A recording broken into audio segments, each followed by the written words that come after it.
সীমা অতিরিক্ত করে আল্লাহ তাদের ভালোবাসেন না। কিন্তু আমরা সবাই জানি আল্লাহ আজ্জা ওয়া জাল্লা কোরআনে কাফির বা অকৃতজ্ঞদের নিন্দা করেছেন। আল্লাহ আজ্জা ওয়া জাল্লা তাদেরও সমালোচনা করেছেন যারা মুনাফিক এবং শিরকে লিপ্ত। কিন্তু কোরআনে ব্যাপকভাবে আলোচিত আরেকটি দল সম্পর্কে আমরা তেমন কোনো কথা বলি না, তারা হলো মুসরিফিন। প্রসঙ্গত আপনাদের অবগতির জন্য বলছি, সহজ কথায় মুসরিফিন হলো যারা সীমার অতিরিক্ত, প্রয়োজন অতিরিক্ত বা মাত্রাতিরিক্ত কিছু করে। ফেরাউনের জন্য এই পরিভাষাটি ব্যবহার করা হয়েছিল। কোরআনে বলা হয়েছে ওয়া আন্নাল মুসরিফিন হুম আসহাবুন নার, এবং সীমা লঙ্ঘনকারীরাই জাহান্নামী। তাই এটা আসলেই কঠিন একটা শব্দ। যারা অতিরিক্ত করে, মাত্রাতিরিক্ত করে, আর বেশি বা অতিরিক্ত করার বিভিন্ন পর্যায়ে রয়েছে।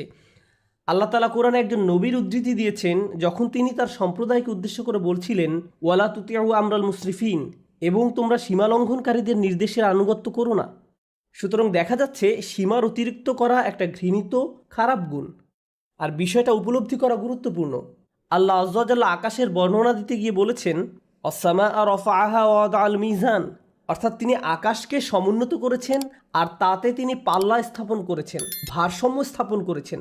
মানে হলো পৃথিবী, চন্দ্র, সূর্য সব কিছু তার নির্দিষ্ট জায়গায় ভারসাম্যপূর্ণ উপায়ে স্থাপন করা হয়েছে।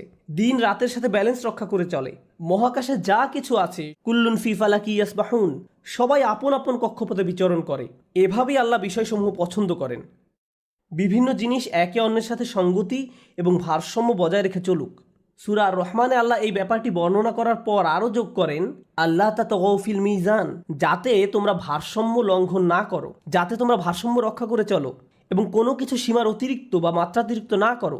মহাকাশের সব কিছু ঠিক যেমন একটা ভারসাম্য এবং সমন্বয় বজায় রেখে চলছে, আমাদেরও সব কিছুতে ভারসাম্য বজায় রেখে চলা উচিত। আমাদের ব্যবসা বাণিজ্য, আমাদের চলাফেরা, চিন্তা পদ্ধতি সব কিছুতে ভারসাম্য রক্ষা করে চলা উচিত। সবার আগে চলুন অতিরিক্ত করা বলতে ঠিক কি বোঝায় তা বোঝার চেষ্টা করি। ইসরাফ শব্দের সাধারণ অর্থ হলো প্রয়োজনের অতিরিক্ত করা, মাত্রাতিরিক্ত করা। একটা উদাহরণ দিচ্ছি। রমজানের সময় ইফতার শুরু করার পূর্বে অনেকেই নিজের প্লেটে যত পারেন খাবার নিতে থাকেন। তখন মনে মনে ভাবেন এগুলো শেষ করা কোনো ব্যাপারই না, কিন্তু প্লেটের 25% খাবার শেষ করতেই আপনার পেট ভরে যায়। তাহলে দেখা যাচ্ছে আপনি যতটুকু খেতে পারবেন তার চেয়ে অনেক বেশি নিজের প্লেটে নিয়েছেন, কারণ আপনি ইসরাফে ভুগছেন। যা দরকার তার চাইতেও অনেক বেশি নিচ্ছেন, কারণ আপনার ক্ষুধার অনুভূতির ক্ষতিপূরণ করছেন। খাবারের ইসরাফ যেহেতু অনেক কমন, তাই আরেকটা উদাহরণ দিচ্ছি। যেমন ধরুন, মানুষ বিয়ে বা অন্য কোনো খাওয়ার দাওয়াতে যায়, আর সেখানে হয়তো সারিবদ্ধভাবে সবাইকে খাবার সংগ্রহ করতে হয়, সবাইকে নিজ নিজ প্লেটে খাবার নিতে হয়। তো আপনার হয়তো মুরগির গোশত অনেক পছন্দের, তাই মুরগির গোশতের সামনে গিয়ে যত পারেন নিজের প্লেটে পুরতে থাকেন, কারণ পেছনে লম্বা লাইনের দিকে তাকিয়ে আশঙ্কা করেন যে পরের বার আসলে হয়তো আর পাবেন না। তাই এত বেশি পরিমাণে নিজের প্লেটে নেন, মনে হয় যেন এটা দিয়ে একটা রেস্টুরেন্ট খুলতে পারবেন। আপনি এমনটা করেন কারণ আপনি তখন ইসরাফে ভুগছেন। আপনি সবটা খেতে পারবেন না, তবুও অনেক বেশি আপনার প্লেটে নিয়েছেন। ইসরাফ শুধু প্লেটে অতিরিক্ত খাবার নেয়ার নামই নয়, বরং বেশি খাওয়াটাও ইসরাফ। আপনার পেট ইতিমধ্যেই ভরে গেছে, আপনি তবুও খাচ্ছেন। আপনি সারাক্ষণ কিছু না কিছু চাবাচ্ছেন, শুধু ভোগের উপরেই আছেন। খাবারের ক্ষেত্রে আপনার যেটা খাওয়া উচিত নয়, সেটা অনেক বেশি পরিমাণে ভক্ষণ করাটাও ইসরাফ। হ্যাঁ, শরীর ঠিকভাবে কাজ করার জন্য চিনি দরকার, শর্করা দরকার, কিন্তু সব কিছু একটা সহনীয় মাত্রায় থাকতে হবে।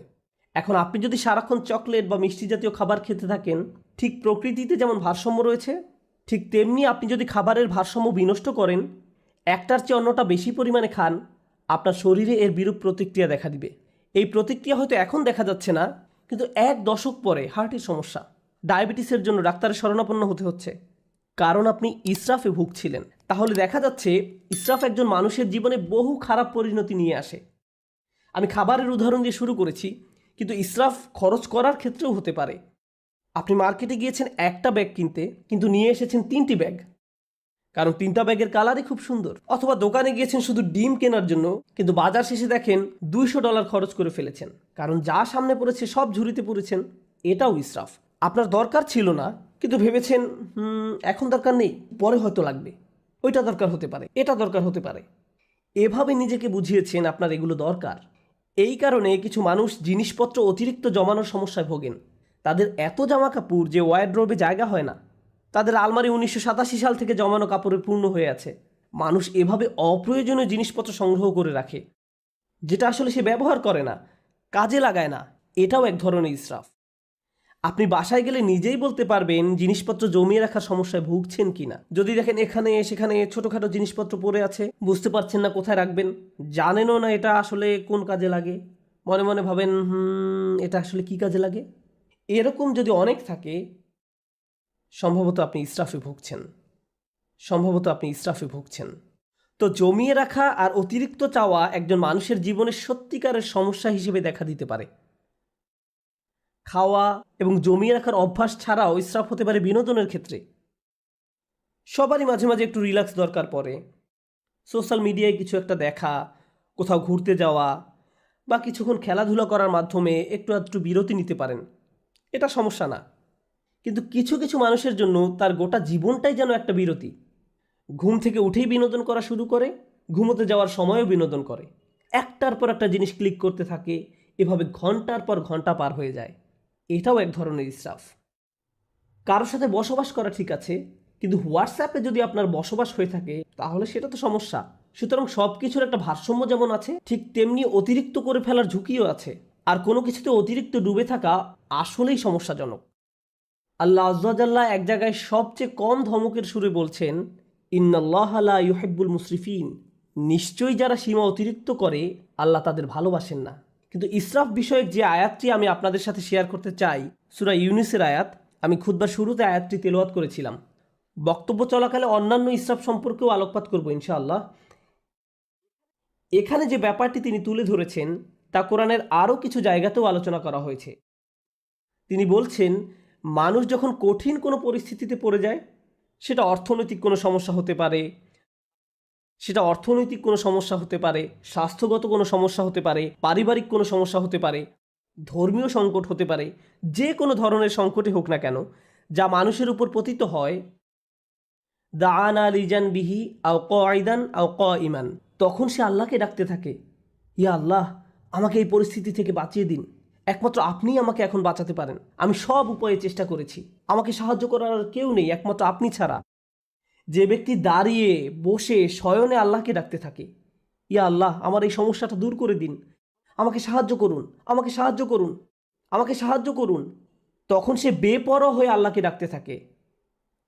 ফালাম্মা কাশাফনা আনহু দুররাহ, তারপর যখন আমি তার সেই কষ্ট দূর করে দেই, মাররান কাআল্লাম ইয়াদউনা, তখন সে এমনভাবে চলতে থাকে মনে হয় যেন তাকে কোনো দুঃখ কষ্ট স্পর্শ করার কারণে সে আমাকে ডাকেইনি। তাহলে দেখা যাচ্ছে যখন আপনি কোনো সমস্যায় পতিত হন তখন বেপরোয়া হয়ে আল্লাহকে ডাকতে থাকেন, কিন্তু আল্লাহ তাআলা যখন সমস্যাটি সমাধান করে দেন তখন পূর্বাবস্থায় ফিরে যান।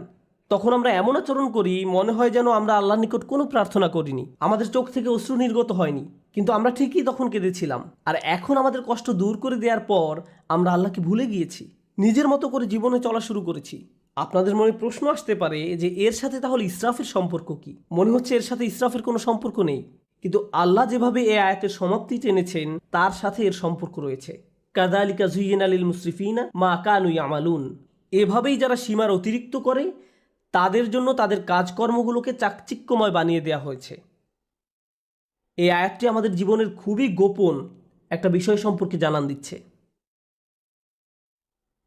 আপনি যদি অমিতব্যয়িতার জিন্দেগি যাপন করেন, সেটা টাকার ক্ষেত্রে হতে পারে, এমন কাজে টাকা ব্যয় করা যেখানে ব্যয় করা উচিত নয়, মাত্রাতিরিক্ত বিনোদন যা সম্পর্কে একটু আগে বলেছি, অতিরিক্ত সামাজিকতা, অর্থাৎ আপনি সব সময় কারো না কারোর সাথে আড্ডা দিয়ে থাকেন, সব সময় বাইরে ঘুরতে যান, বন্ধুদের সাথে মৌজমাস্তি করতে থাকেন, সব সময় মানুষের সাথে কথা বলে সময় কাটান, ফলে ইবাদত করার যথেষ্ট সময় পান না। আপনি যাই করেন না কেন মাত্রাতিরিক্ত করেন। আপনার জীবনযাপন পদ্ধতি যদি এরকম হয়ে থাকে তাহলে সব সময় বিভিন্ন রকমের সমস্যায় পতিত হবেন, আপনার উপর বিভিন্ন কষ্ট আপতিত হবে। আপনারা যেহেতু পুরুষ, তাই পুরুষদের নিয়ে একটা উদাহরণ দিই। একজন পুরুষ হিসাবে আপনার উপর বিভিন্ন রকমের দায় দায়িত্ব আছে। আপনার বাবা মায়ের প্রতি দায় দায়িত্ব আছে, ভাই বোনের প্রতি দায়িত্ব রয়েছে, আপনার স্ত্রীর প্রতি দায়িত্ব রয়েছে, আপনার সন্তান সন্ততির উপর দায়িত্ব রয়েছে, তার উপর রয়েছে ধর্মীয় দায় দায়িত্ব, চাকরির দায় দায়িত্ব, অর্থনৈতিক দায় দায়িত্ব, বন্ধুবান্ধবের খোঁজ খবর নেয়া, নিজের শরীর ঠিক রাখা সহ নানান রকমের ব্যাপার চারিদিক থেকে প্রতিনিয়ত আপনাকে টানছে। এখন কেউ যদি সিদ্ধান্ত নেয় যে সে সব কিছু ভুলে শুধু তার স্বাস্থ্যের উন্নতি নিয়ে পড়ে থাকবে, পাল্লাটা এখন একদিকে নামিয়ে দিয়েছে, সে হয়তো ভালো স্বাস্থ্য অর্জন করবে ঠিকই, কিন্তু জীবনের অন্যান্য ব্যাপারগুলো তার জন্য নানান রকম সমস্যা বয়ে নিয়ে আসবে। অথবা কেউ বলল, আমি শুধু আমার সন্তানদের যত্ন নিব, বাবা মায়ের কথা ভুলে যাব। তাদের কথা ভুলে যান, তাহলেও আপনার জীবনে বহু সমস্যা দেখা দিবে। তাই আমরা যদি একটা ব্যাপারের কুরবানি দিয়ে অন্য ব্যাপারগুলো নিয়ে পড়ে থাকি, সব সময় কিছু না কিছু থাকবে যা আপনার মনোযোগের দাবি জানাবে, যার ভারসাম্য রক্ষা করা প্রয়োজন। প্রতিবার যখন আমরা একটা কিছু অতিরিক্ত পরিমাণে করি, এর মাধ্যমে আমরা আসলে অন্য আরেকটা ব্যাপারকে অগ্রাহ্য করি, বঞ্চিত করি, কিছু একটার অধিকার আমরা অস্বীকার করি। ফলশ্রুতিতে আমাদের জীবন পথে নানান রকম সমস্যা এসে জড়ো হয়। তারপর আমরা আমাদের সমস্যা দূর করে দেওয়ার জন্য আল্লাহর কাছে দোয়া করি। আমরা যখন কোনো কষ্টকর সময় পতিত হই, তখন একটি বিষয় আমরা পরীক্ষা করে দেখতে পারি, কোথায় আমি অতিরিক্ত কিছু করেছি, কোন কাজে আমি বেশি আচ্ছন্ন হয়ে পড়েছিলাম, কোন ব্যাপারটা আমি উপেক্ষা করেছি, আর কোন ব্যাপারটায় আমি অতিরিক্ত মনোযোগ দিয়েছি। আমি কি কোনো কিছুতে বেশি করে ফেলেছি? এজন্যই কি আমি সমস্যায় পড়েছি? যে ভারসাম্য থাকার কথা ছিল সেটা হারিয়ে ফেলার কারণেই কি এমনটা হয়েছে? অতএব এটা আসলে আমাদের ধর্মের অন্যতম একটা মূলনীতি, খুবই শক্তিশালী একটা মূলনীতি। আরেকটা উদাহরণ দিচ্ছি, নিজে নিজে চিন্তা করে দেখুন। আবেগের ক্ষেত্রে অতিরিক্তের সম্ভাবনা রয়েছে। যেমন রাগ হওয়া সাধারণ ব্যাপার, কেউ আপনাকে খারাপ কিছু বললে আপনার রাগ হবে, এটা স্বাভাবিক একটা প্রতিক্রিয়া। এক্ষেত্রে অতিরিক্ত হবে যদি আপনি দিনরাত 24 ঘন্টা মনের মাঝে সেই ক্রোধ পুষে রাখেন, সারাক্ষণ এটা নিয়ে ক্রোধান্বিত থাকেন। একটি পীড়াদায়ক কথা আপনাকে বলা হয়েছিল, আর আপনি কিনা সেই একটি কথা নিয়ে পড়ে রয়েছেন। আপনার চিন্তাভাবনার সব কিছুতেই এটাকে প্রভাব বিস্তার করতে দিয়েছেন। এর ফলে সব কিছুতে আপনার দৃষ্টিভঙ্গি পরিবর্তিত হয়ে গিয়েছে। কোনো কিছুই আপনাকে আর সুখী করে না, ভালো লাগে না। যেসব ব্যাপার আপনাকে কখনোই রাগান্বিত করতো না, সে ব্যাপারগুলো নিয়েও আপনি রেগে যান। সব কিছুতেই আপনি বিরক্তি প্রকাশ করেন। এমনটি যখন ঘটে, তখন আপনার আশেপাশের প্রিয়জনরা এর ফলে কষ্ট পায়। সুতরাং ধারাবাহিক একটা প্রতিক্রিয়া শুরু হয় এবং আপনি নিজেই একটা কষ্টে পতিত হন। কারণ একটা অনুভূতির ক্ষেত্রে আপনি ইসরাফ করেছেন, অনেক দূরে চলে গিয়েছেন। অন্য অনুভূতির ক্ষেত্রেও একই ব্যাপার ঘটেছে। যেমন মজা করা, কৌতুক করা বা মজা করা স্বাভাবিক আচরণ, কিন্তু আপনি যদি সারাক্ষণ হাসি ঠাট্টা করতে থাকেন, শেষে হয়তো কাউকে মনে কষ্ট দিয়ে বসবেন, কোনো কিছুতেই সিরিয়াস হতে পারবেন না। গুরুত্বপূর্ণ কিছু বলা হলো আর আপনি কিনা এটা নিয়ে মশকরা করতে থাকবেন। এর ফলে আপনি অন্য মানুষদের অনুভূতি উপলব্ধি করতে পারছেন না, তাদের প্রয়োজনটা আপনি বুঝতে পারছেন না। তাহলে ইসরাফ একজন মানুষের জীবনে বহু সমস্যা তৈরি করে। ইসরাফ নিয়ে আমার প্রিয় একটা দোয়া, যেটা সূরা আল ইমরানে এসেছে। আমি বহু কারণে এই দোয়াটি পছন্দ করি। তার একটি কারণ হলো, আল্লাহ আযজা ওয়া জাল্লা এমন কিছু মানুষের প্রশংসা করেছেন যারা রাসূলুল্লাহ সাল্লাল্লাহু আলাইহি ওয়াসাল্লামের আগমনের বহু শতাব্দী পূর্বে তাদের নিজেদের নবীর সাথে নিয়ে আল্লাহ রাস্তায় যুদ্ধ করত। সেই মানুষদের নিজেদের নবী ছিল এবং তাদেরকে আল্লাহ রাস্তায় জীবন বিলাতে আহ্বান জানানো হতো। যুদ্ধে যাওয়ার পূর্বে তারা এই দোয়াটি করত, وما كان قولهم إلا أن قالوا রব্বানা গফির লানা যুনুবানা ওয়া ইসরাফানা ফি আমরিনা ওয়া সাব্বিত আকদামানা ওয়ানসুরনা আলাল কওমিল কাফিরিন। চারটা বিষয় চেয়ে তারা আল্লাহর নিকট দোয়া করত হাজার হাজার বছর পূর্বে। আল্লাহ দেখলেন এই দোয়াটি এতটাই কালোত্তীর্ণ এবং মূল্যবান যে তিনি দোয়াটিকে কোরআনের অংশ করে দিলেন। প্রথমত আল্লাহ রাস্তায় যুদ্ধ করা এই মানুষগুলো বলতো, হে আল্লাহ, আমাদের পাপগুলো ক্ষমা করে দিন। রব্বানা গফির লানা যুনুবানা, রব্বানা গফির লানা যুনুবানা, আমাদের ভুলগুলো, আমাদের লজ্জাজনক কাজগুলো ঢেকে দিন। দ্বিতীয়ত ওয়া ইসরাফানা ফি আমরিনা, এবং বিভিন্ন কাজে কর্মে আমাদের যে বাড়াবাড়িগুলো রয়েছে তাও ঢেকে দিন। জীবনের বিভিন্ন ক্ষেত্রে প্রতিটি সিদ্ধান্ত নেওয়ার সময় যে বাড়াবাড়িগুলো করেছি, সীমার অতিরিক্ত যা কিছু করেছি, সেগুলো মাফ করে দিন। তাহলে তারা তাদের পাপগুলোকে একটা সমস্যা হিসেবে দেখলেন এবং কাজে বাড়াবাড়িগুলোকে আরেকটা সমস্যা হিসেবে দেখলেন। জানেন, দিন পালন করার ক্ষেত্রে অতিরিক্ত করার সমস্যা দেখা দিতে পারে। কোরআন আমাদেরকে বলছে, লা তাগলু ফি দীনিকুম, তোমরা দিনের ব্যাপারে বাড়াবাড়ি করো না। দিন পালনের ক্ষেত্রে কিভাবে বাড়াবাড়ি হয়? যেমন একজন বলল, আমি কোরআন শিখতে চাই। আমি বললাম, চমৎকার, খুবই খুশি যে তুমি কোরআন শিখতে চাইছো। সে বলল, না, আমি দিনরাত 24 ঘন্টা কোরআন পড়তে চাই।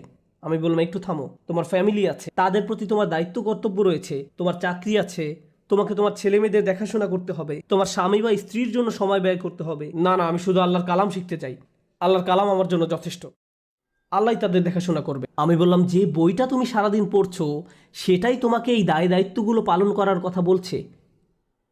এভাবেও ইসরাফ ঘটে। একবার একদল বোনের সাথে আমার সাক্ষাৎ হয় যারা কোরআন অধ্যয়নে প্রচুর সময় ব্যয় করতেন। তারা দিনে হয়তো 16-17 ঘন্টা সময় ব্যয় করতেন কোরআন অধ্যয়নে। সে সময় দারুণ একটা ব্যাপার ঘটে। আমি তাদের উদ্দেশ্যে বক্তব্য দেওয়ার পূর্বে তাদের গ্রুপের একজনের মেয়ে এসে আমার সাথে দেখা করে। সে বলে, আপনি এখন এই গ্রুপের উদ্দেশ্যে বক্তব্য দিবেন? আমার আম্মুও এই দলের সদস্য, আপনি কি একটু তাদের থামতে বলবেন? আমি বললাম, কি? সে বলল, কারণ আমি আমার আম্মুকে খুব মিস করি, তার সাথে আমার খুবই কম দেখা হয়। তিনি সব সময় পড়ালেখা করেন, বাসায় থাকলেও তার কানে হেডফোন থাকে এবং বলেন, আমাকে ডিস্টার্ব করো না। তিনি কোরআনের শব্দ পড়ায়, ব্যাখ্যা পড়ায় সব সময় ব্যস্ত থাকেন। আমি আশা করছি আপনি এই ব্যাপারে তাকে কিছু বলবেন। জানেন সবচেয়ে ভয়ঙ্কর ব্যাপার কি ছিল? সে আরও বলেছিল, আমার মায়ের কারণে আমার এখন আর কোরআন পড়ার কোনো আগ্রহ নেই। তারপর আমি যখন তাদের সামনে কথা বলতে গেলাম, আমি এই মেয়েটি সম্পর্কে কিছুই বললাম না। আমি বললাম, চলুন আজকে সবাই মিলে কিছু আয়াত অধ্যয়ন করি। তারপর আমরা কয়েকটি আয়াত পড়লাম। তার মাঝে কয়েকটি আয়াত ছিল, ওয়া ইলাস সামাই কাইফা রুফিআত ওয়া ইলাল জিবালি কাইফা নুসিবাত, এবং আকাশের দিকে কি লক্ষ্য করে দেখো না কিভাবে সেটা উঁচু করা হয়েছে, আর পাহাড়ের দিকে কি দেখো না কিভাবে তা স্থাপন করা হয়েছে।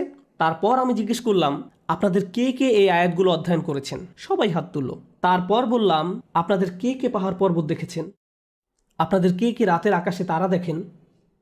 এমনটা করেছেন কখনো? তারা বলল, না না, আমাদের তো কোরআন পড়তে হবে। কিন্তু সেই কোরআনই তো আপনাদেরকে এসব করতে বলছে। কিন্তু কোরআনেই আফালাম ইয়াসিরু ফিল আরদ, তারা কি জমিনে ভ্রমণ করেনি? তারা কি আল্লাহ সুন্দর সৃষ্টি দেখেনি? আপনারা এই সম্পর্কে পড়তে চান কিন্তু কাজটি করতে চান না। অথচ আল্লাহ বলছেন বাহিরের পৃথিবী দেখার জন্য। অন্য কথা, এমনকি ধর্মীয় কাজে অতিরিক্ত করার সম্ভাবনা থাকে। এটা পরিহাসের ব্যাপার যে মানুষ কোরআন পড়ছে আবার একই সময় কোরআনের নির্দেশনাকে উপেক্ষা করছে। এমনটাও ঘটতে পারে। ইসরাফ আমাদের আবেগের বেলায় ঘটতে পারে। আমি সক্রিয় আবেগ, রাগের ব্যাপারে আগে কথা বলেছিলাম। ইসরাফ কিন্তু নিষ্ক্রিয় আবেগ, যেমন চুপ থাকার ক্ষেত্রেও ঘটতে পারে। যেমন ধরুন, কেউ হয়তো আপনার প্রতি বা আপনার পরিবারের কারো প্রতি অন্যায় করেছে, তখন আপনি ভাবলেন আমার ধৈর্য ধারণ করা উচিত, চুপ থাকা উচিত। এখন আপনার এই চুপ থাকার কারণে অন্যায়কারী একটার পর একটা অন্যায় করেই যাচ্ছে।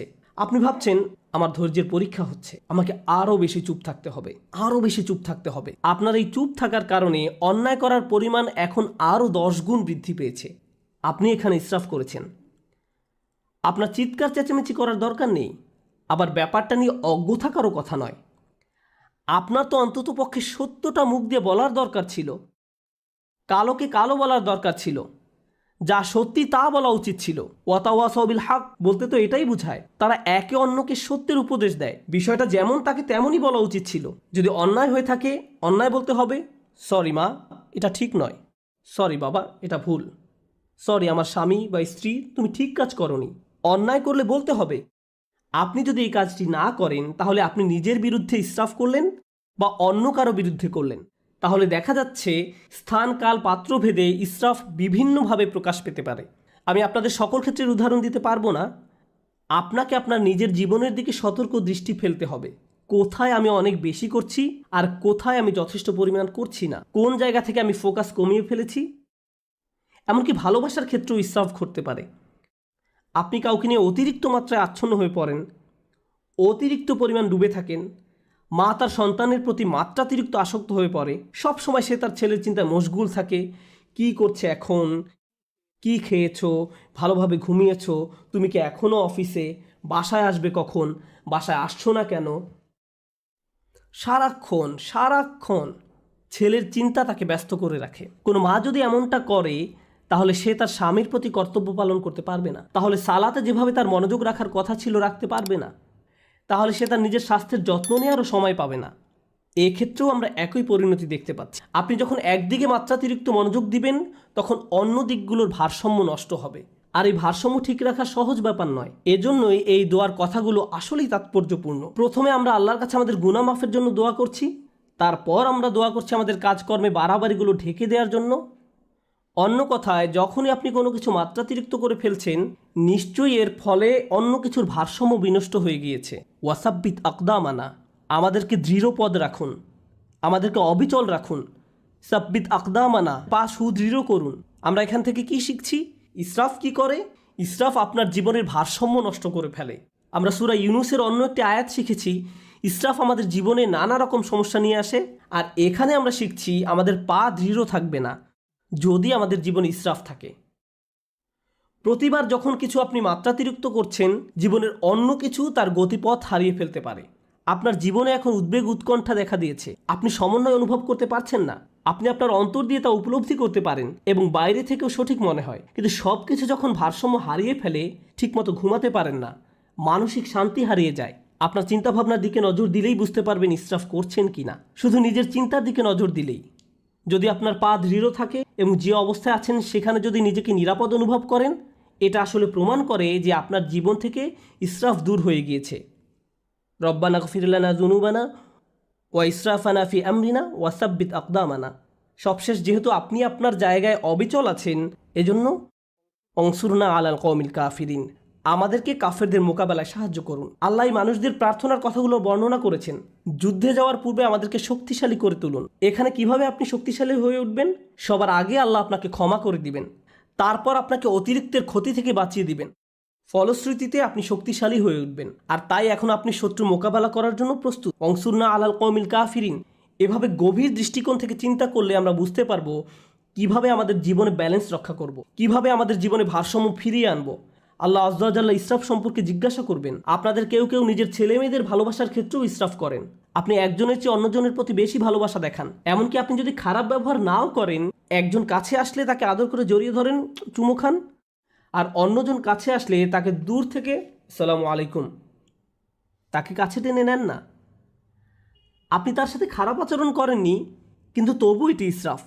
প্রতিক্রিয়া দেখানোর ক্ষেত্রেও ইসরাফ হতে পারে। একজন বিস্কুট খেলে আপনি তাকে ধমক দিয়ে বলেন, হেই তোমাকে না বিস্কুট খেতে নিষেধ করেছিলাম, আর অন্যজন খেলে তাকে আদর করে বলেন, ও তুমি কেন বিস্কুট খেয়েছো। এখানে কিছুটা ইসরাফ হয়ে যাচ্ছে। আপনার এমন আচরণ ভবিষ্যতে দুইজনের মাঝে সমস্যা তৈরি করবে। সে আপনার প্রতি ক্রুদ্ধ হবে না, সে রাগ দেখাবে তার ভাইয়ের প্রতি। তারপর আপনি ভাবেন তারা এভাবে মারামারি করে কেন। তারা পরস্পর মারামারি করছে আপনার ইসরাফের কারণে। আপনি এটা তৈরি করেছেন, আপনি এই সমস্যা তৈরি করেছেন। সুতরাং আমি এবং আপনি যেভাবে চলাফেরা করি, যেভাবে মানুষের সাথে আচার ব্যবহার করি, অন্যদের সাথে আবেগের দিক থেকে যেভাবে আচরণ করি, আমাদের মনের অবস্থা কেমন থাকে, এই সবগুলো বিষয় পুনরায় পরীক্ষা করে দেখতে হবে, যেন আমরা ইসরাফ করা মানুষে পরিণত না হই। কারণ আল্লাহ সুবহানাহু ওয়া তাআলা ইসরাফ করা মানুষদেরকে ভালোবাসেন না। এজন্যই আল্লাহ বলছেন, লা তুতিউ আমরাল মুসরিফিন, যারা সীমার অতিরিক্ত করে তাদের সিদ্ধান্তের অনুসরণ করো না। আমরা দোয়া করি আল্লাহ যেন আমাদের সব ধরনের ইসরাফ থেকে দূরে রাখেন এবং আমাদের জীবনের কোন কোন ক্ষেত্রে আমরা ইসরাফ করছি তা যেন শনাক্ত করার তৌফিক দান করেন এবং এর ফলে যেন আমরা একটি ভারসাম্যপূর্ণ জীবনযাপন করতে পারি। আল্লাহ আমাদের সবাইকে যেন দৃঢ়পদ মানুষে পরিণত করেন এবং আমাদের পাপগুলো ক্ষমা করে দেন। তাই আল্লাহ এত দয়ালু, এতই মহান এবং এই রাতে এতই উদার যে জানেন তো, আমাদের সাহরির সময় শেষ হয়ে যায় অন্ধকার থাকতেই, যখন দ্বিতীয় ফজরের আগমন ঘটে। লাইলাতুল কদরের ক্ষেত্রে কিন্তু লাইলাতুল কদরের ক্ষেত্রে এই নিয়ম নয়। লাইলাতুল কদর আলো দেখা পর্যন্ত চলতে থাকে। তিনি এর সময় বাড়িয়ে দিয়েছেন, তিনি এর মূল্য বাড়িয়ে দিয়েছেন মাতলাইল ফজর। তাহলে এর সীমা অন্য কোনো রাতের মতো নয়। আল্লাহ ভোরবেলার সময়টাকেও রাতের অংশ হিসেবে গণনা করছেন। এটা লাইলাতুল কদরের অনুপম একটি উপহার যে আল্লাহ আযজা ওয়া জাল্লা এর সময়সীমাকে আমাদের জন্য বৃদ্ধি করেছেন।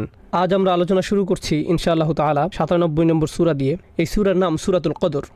এটা হলো শক্তির রাত, ভাগ্য নির্ধারণের রাত বা মহামূল্যবান রাত। কদরের অনেকগুলো সম্ভাব্য অনুবাদ রয়েছে। আজ রাত এই সূরা নিয়ে আলোচনা করার উপযুক্ত সময়, যেহেতু আমরা রমজানের শেষ 10 দিনে প্রবেশ করেছি। আমাদের ঐতিহ্যে এই রাত নিয়ে অসংখ্য অভিমত পাওয়া যায়। কেউ কেউ গণনা করে দেখেছেন 40-এর মতো অভিমত রয়েছে। আমার কাছে ব্যাপারটা মজার মনে হয়েছে, কারণ রাত হতে পারে সর্বোচ্চ 30টি, আর কোনটি সেই রাত তা নিয়ে মত রয়েছে 40টি। এ ব্যাপারে অন্যরা অভিমত গণনা করেছেন। ইমাম রাজি 9টি অভিমত গণনা করেছেন। কেউ কেউ এমনকি এই অভিমত ব্যক্ত করেছেন যে এটি 30তম রাত বা 29তম রাত অথবা 23তম, 21তম, 27তম রাত ইত্যাদি ইত্যাদি। কোনটি সেই রাত আজ আমি তা নিয়ে কথা বলতে যাচ্ছি না, কারণ এত সব অভিমত এবং প্রবণতা নিয়ে অধ্যয়ন করার পর সম্ভাব্য এই রাত নিয়ে আমার কাছে মনে হয়েছে যে এই রাত হলো শেষ 10 রাতের যে কোনো একটি। এটি সবচেয়ে গ্রহণযোগ্য অভিমত। আর এই রাতের ব্যাপারে আমার দৃষ্টিভঙ্গি হওয়া উচিত এরকম, প্রতি বছর এই রাতের তারিখ পরিবর্তিত হয়। যে কোনো একটি রাতকে নির্ধারণ করে নেবেন না, এটি একটি চলমান লক্ষ্য। সুতরাং প্রতি বছর এটি খুঁজে পেতে চেষ্টা করুন। এর সপক্ষে প্রমাণ হলো হাদিসে এই রাতের কিছু চিহ্ন বর্ণনা করা হয়েছে। এর থেকে কয়েকটি আমি আপনাদের সামনে আলোচনা করব। ওই রাতে কী খোঁজ করতে হবে তা কোনো কোনো হাদিসে বলা হয়েছে। যেমন সাহাবারা স্বপ্নে দেখেছেন, এমনকি আজকের দিনেও কোনো কোনো বিশ্বাসী স্বপ্ন দেখে বুঝতে পারেন কোনটি সেই রাত। এটা ইলহামের মতো একটা ব্যাপার। এটা এমন নয় যে স্বপ্নে দেখে তিনি সবার জন্য অনলাইনে ঘোষণা করে দিবেন। এটা মূলত তার নিজের জন্য। তিনি বুঝতে পারেন এটাই সেই রাত, অস্বাভাবিক এক প্রশান্তি, নিস্তব্ধতা তারা অনুভব করেন। সময় এলে আমি কিছু হাদিস বর্ণনা করব আপনাদের নিকট ইনশাআল্লাহ, সেই রাতের অনুভূতিটা কেমন হয় ইত্যাদি ইত্যাদি। কিন্তু এর থেকে আসলে 100% নিশ্চিত হতে পারবেন না। অ্যান্টার্কটিকার মানুষ তো আর কদরের রাতের নিদর্শন হিসেবে ঠান্ডা বাতাস অনুভব করবে না এবং বলবে না ও এটাই লাইলাতুল কদর। এমনটা করতে যাচ্ছে না। মানুষ বিভিন্ন ধরনের জলবায়ুতে বাস করে, যেমন যেমন যেমন স্কটল্যান্ডে যারা বাস করে সেখানকার জলবায়ু প্রধানত মেঘাচ্ছন্ন। এজন্য সকালবেলা সূর্যের তীব্র আলো সেখানে খুব একটা দেখা যায় না। তাই এভাবে বলা কঠিন যে অমুক অমুক নিদর্শনগুলো একেবারে পরিষ্কারভাবে লাইলাতুল কদরের প্রতি নির্দেশ করছে। কিছু কিছু নিদর্শন এই রাতের প্রতি সম্বন্ধযুক্ত করা হয়েছে, তবে এটা হার্ড কোনো সায়েন্স নয়। তবুও আমি আবারও আমার নিজেকে এবং আপনাদেরকে স্মরণ করিয়ে দিতে চাই, এই রাতের খোঁজ করা খুবই গুরুত্বপূর্ণ এক অনুসন্ধান। এটা এত বড় একটি ব্যাপার যে আল্লাহ সম্পূর্ণ একটি সূরা, একটি বা দুইটি আয়াত নয়, আল কোরআনের সম্পূর্ণ একটি সূরা উৎসর্গ করেছেন শুধু এই উদ্দেশ্যে। আর এটাই কেবল নয়, সূরা দুখানের শুরুতে তিনি আবারও এই রাতের কথা বলেছেন। 44 নম্বর সূরার প্রথম প্যাসেজ শুধু এই রাতের জন্য তিনি উৎসর্গ করেছেন। এই রাত কিসের প্রতি আভাস দেয়, কেন এই রাত গুরুত্বপূর্ণ? তাই এটা কোনো ছোট ব্যাপার নয়। অন্য অনেক দিন এবং রাতের মর্যাদাও ইসলামে স্বীকৃত, যেমন হজের দিনগুলোর পবিত্র মর্যাদা রয়েছে, গোটা রমজান মাসেরও একটা ধর্মীয় মর্যাদা রয়েছে। কিন্তু বছরের যে কোনো সময় বা তারিখের জন্য এভাবে গোটা একটি সূরা উৎসর্গ করা হয়নি, এইরকম আর হয়নি। এই ব্যাপারে কেবল আরেকটি সূরার কথা আমার মনে পড়ে, যা একটা নির্দিষ্ট সময়ের জন্য উৎসর্গ করা হয়েছে, সূরাতুল জুমআ। সেক্ষেত্রে সম্পূর্ণ সূরা এই উদ্দেশ্যে উৎসর্গ করা হয়নি, শুধু শেষের কয়েকটি আয়াত 9, 10 এবং 11। সূরার বাকি অংশ অন্য বিষয় নিয়ে, যা শুক্রবারের নামাজের দিকে নিয়ে যায়। কদরের বিষয়টি অনন্য। এই ব্যাপারটা আমাদের মাথায় রাখা প্রয়োজন। আমরা যেহেতু এই রাতগুলো শুরু করতে যাচ্ছি, আমি দোয়া করি আল্লাহ আযজা ওয়া জাল্লা যেন আমাদেরকে সুযোগ, শক্তি, উৎসাহ, আন্তরিকতা, খাঁটি অশ্রু দান করেন, যার মাধ্যমে এই সময়ে আমরা আল্লাহর ক্ষমা লাভ করতে পারি। ওকে, তো আল্লাহ আযজা ওয়া জাল্লা শুরু করছেন এই বলে, ইন্না আনজালনাহু ফি লাইলাতুল কদর, নিশ্চয়ই আমি এটা নাজিল করেছি লাইলাতুল কদরে। লক্ষ্য করুন, পূর্বের সূরাতে সূরার আলোকে জিবরাইল আলাইহিস সালাম প্রথম ওহী নিয়ে এসেছিলেন, কিন্তু আল্লাহ এই সমীকরণ থেকে জিবরাইল আলাইহিস সালামকে দূর করে দিলেন। যেন এমনটি বলা হচ্ছে, হ্যাঁ জিবরিল এসেছে, কিন্তু কথাগুলো আমার নিজের, আমি এই ওহী পাঠিয়েছি। তিনি নিজে ক্রেডিট নিচ্ছেন এবং এই কদরের রাতের ব্যাপারটা আরও সরাসরিভাবে বললেন। এভাবে বলেননি যে আমি আমার দূত জিবরিলকে তোমার নিকট পাঠিয়েছি, বরং বলেছেন নিশ্চয়ই আমি এটি নাজিল করেছি। এর মাঝে হু এর প্রতি লক্ষ্য করুন। ইন্না আনজালনাহু, কোরআন নাজিল করেছি বলার পরিবর্তে বলা হয় আমি এটি নাজিল করেছি। আরবি ব্যাকরণের ভাষায় এর নাম দমিরে সান। অন্য কথায় যখন বলেন এটি, তার মানে কিছু একটা যা মানুষ আগে থেকেই জানে। যেমন আপনাদের সাথে বাক্যালাপ করার সময় জিজ্ঞেস করলাম, আপনারা কি এটা দেখেছেন? হয় আপনাদের কোনো ধারণাই নেই আমি কী নিয়ে কথা বলছি, চোখ ঘুরিয়ে জিজ্ঞেস করলেন আমাদের কী দেখার কথা, অথবা দুজনেই ক্রিকেট ম্যাচ দেখেছিলেন কিংবা উভয় ফুটবল খেলা দেখেছিলেন। তাই আমি যখন জিজ্ঞেস করলাম ইয়েস দেখেছি, দারুণ হয়েছে, কেউ এখানে খেলা বা ম্যাচের কথা উল্লেখ করেনি। উভয় বলছে এটা, কারণ বিষয়টা আমাদের মাথায় আছে। যখন আল্লাহ বলছেন ইন্না আনজালনা হু, আমি এটা নাজিল করেছি, এর দ্বারা ইঙ্গিত করছে যে কোরআন অবতীর্ণ হওয়াকালে এই ব্যাপারটা সবার মাথায় ছিল। কোরআন তখন বিস্ময়কর এক ব্যাপার হয়ে দাঁড়িয়েছিল। যখন কেউ বলেছিল তুমি কি এটা শুনেছ, এমন কথা শুনলে মক্কার মানুষরা কোরআন ছাড়া আর অন্য কিছুর কথা ভাবতে পারে না। কবিতা, ছন্দ বা কোনো গল্পের কথা তাদের মাথায় আসতো না, এমনকি শত্রুদের মাথায়ও না। কোরআন গোটা শহরে ছড়িয়ে পড়েছিল। তাই আল্লাহ যখন বলছেন এটি, তখন বিশ্বাসী অবিশ্বাসী সবাই বুঝতে পেরেছিল এখানে এটি বলতে কোরআনকে বোঝানো হয়েছে। বিষয়টা কোরআনের আভিজাত্য এবং শক্তিমত্তার তারিফ করছে, যে কোরআনের নামও উল্লেখ করার প্রয়োজন পড়ছে না, মানুষ এমনিতেই বুঝতে পারছে কী নিয়ে কথা বলা হচ্ছে। তাহলে ধারণাটি এর মাঝে এসে গেছে, ইন্না আনজালনাহু, আমি এটা নাজিল করেছি। ইন্না আনজালনাহু এর ব্যাখ্যায় ইবনে আব্বাস রাদিয়াল্লাহু তাআলা আনহু থেকে আরেকটি আকর্ষণীয় মত পাওয়া যায়। মতটি হলো খুবই চমৎকার। আল্লাহ আযজা ওয়া জাল্লা সম্পূর্ণ কোরআন অবতীর্ণ করেন। আল্লাহ আযজা ওয়া জাল্লা সপ্তম আকাশ থেকে প্রথম আকাশে এক রাতে, এই কদরের রাতে, তারপর প্রথম আকাশ থেকে দীর্ঘ 23 বছরে অল্প অল্প করে রাসূলুল্লাহ সাল্লাল্লাহু আলাইহি সাল্লামের উপর অবতীর্ণ করা হয়। সুতরাং ওহী এসেছে দুই পর্যায়ে। ইনজাল অর্থাৎ সম্পূর্ণ ওহী অবতীর্ণ হয় সপ্তম আকাশ থেকে প্রথম আকাশে এক রাতে, এরপর 23 বছরে অল্প অল্প করে পৃথিবীতে নাজিল হয়। আর এই অভিমতটি ইবনে আব্বাস রাদিয়াল্লাহু তাআলা আনহুর উপর আরোপ করা হয়। স্কলাররা বিশ্বাস করেন তিনি এটা রাসূলুল্লাহ সাল্লাল্লাহু আলাইহি সাল্লামের কাছ থেকে শিখেছেন। এর কারণ হলো একজন সাহাবী হিসেবে ইবনে আব্বাস রাদিয়াল্লাহু তাআলা আনহুর পক্ষে সপ্তম বা প্রথম আকাশে কি হচ্ছে তা জানা সম্ভব নয়। এগুলো অদৃশ্য জগতের ব্যাপার। এই অদৃশ্য জগতের ব্যাপারে তার পক্ষে আত্মবিশ্বাসের সঙ্গে মন্তব্য করা একমাত্র তখনই সম্ভব যখন তিনি এগুলো রাসূলুল্লাহ সাল্লাল্লাহু আলাইহি ওয়াসাল্লাম থেকে জেনে থাকবেন। অন্যথায় তিনি অদৃশ্য জগৎ সম্পর্কে এরকম মন্তব্য করার দুঃসাহস দেখাতেন না। অদৃশ্য জগৎ নিয়ে আত্মবিশ্বাসের সঙ্গে একমাত্র কথা বলতে পারেন রাসূলুল্লাহ সাল্লাল্লাহু আলাইহি ওয়াসাল্লাম, যাকে অদৃশ্য জগৎ সম্পর্কে জানানো হয়েছিল। যদি কোনো সাহাবী অদৃশ্য জগৎ নিয়ে কথা বলেন, বিশেষ করে ইবনে আব্বাস রাদিয়াল্লাহু তাআলা আনহুর মতো জ্ঞানী সাহাবীর ক্ষেত্রে, তাহলে আমাদের বিশ্বাস যে তিনি সেটা রাসূলুল্লাহ সাল্লাল্লাহু আলাইহি ওয়াসাল্লামের কাছ থেকে শিখেছেন। তিনি হয়তো সরাসরি রাসূল সাল্লাল্লাহু আলাইহি ওয়াসাল্লামকে উদ্ধৃত করছেন না, বরং তার নিজের মতো করে বলেছেন। এজন্য এ ধরনের বর্ণনাকে বলা হয় মারফু, অর্থাৎ এই জ্ঞান রাসূল সাল্লাল্লাহু আলাইহি ওয়াসাল্লামের কাছ থেকে অর্জন করা হয়েছে। এই সূরার প্রথম আয়াতটি কিভাবে ব্যাখ্যা করা হবে এই নিয়ে আরেকটি অভিমত পাওয়া যায়।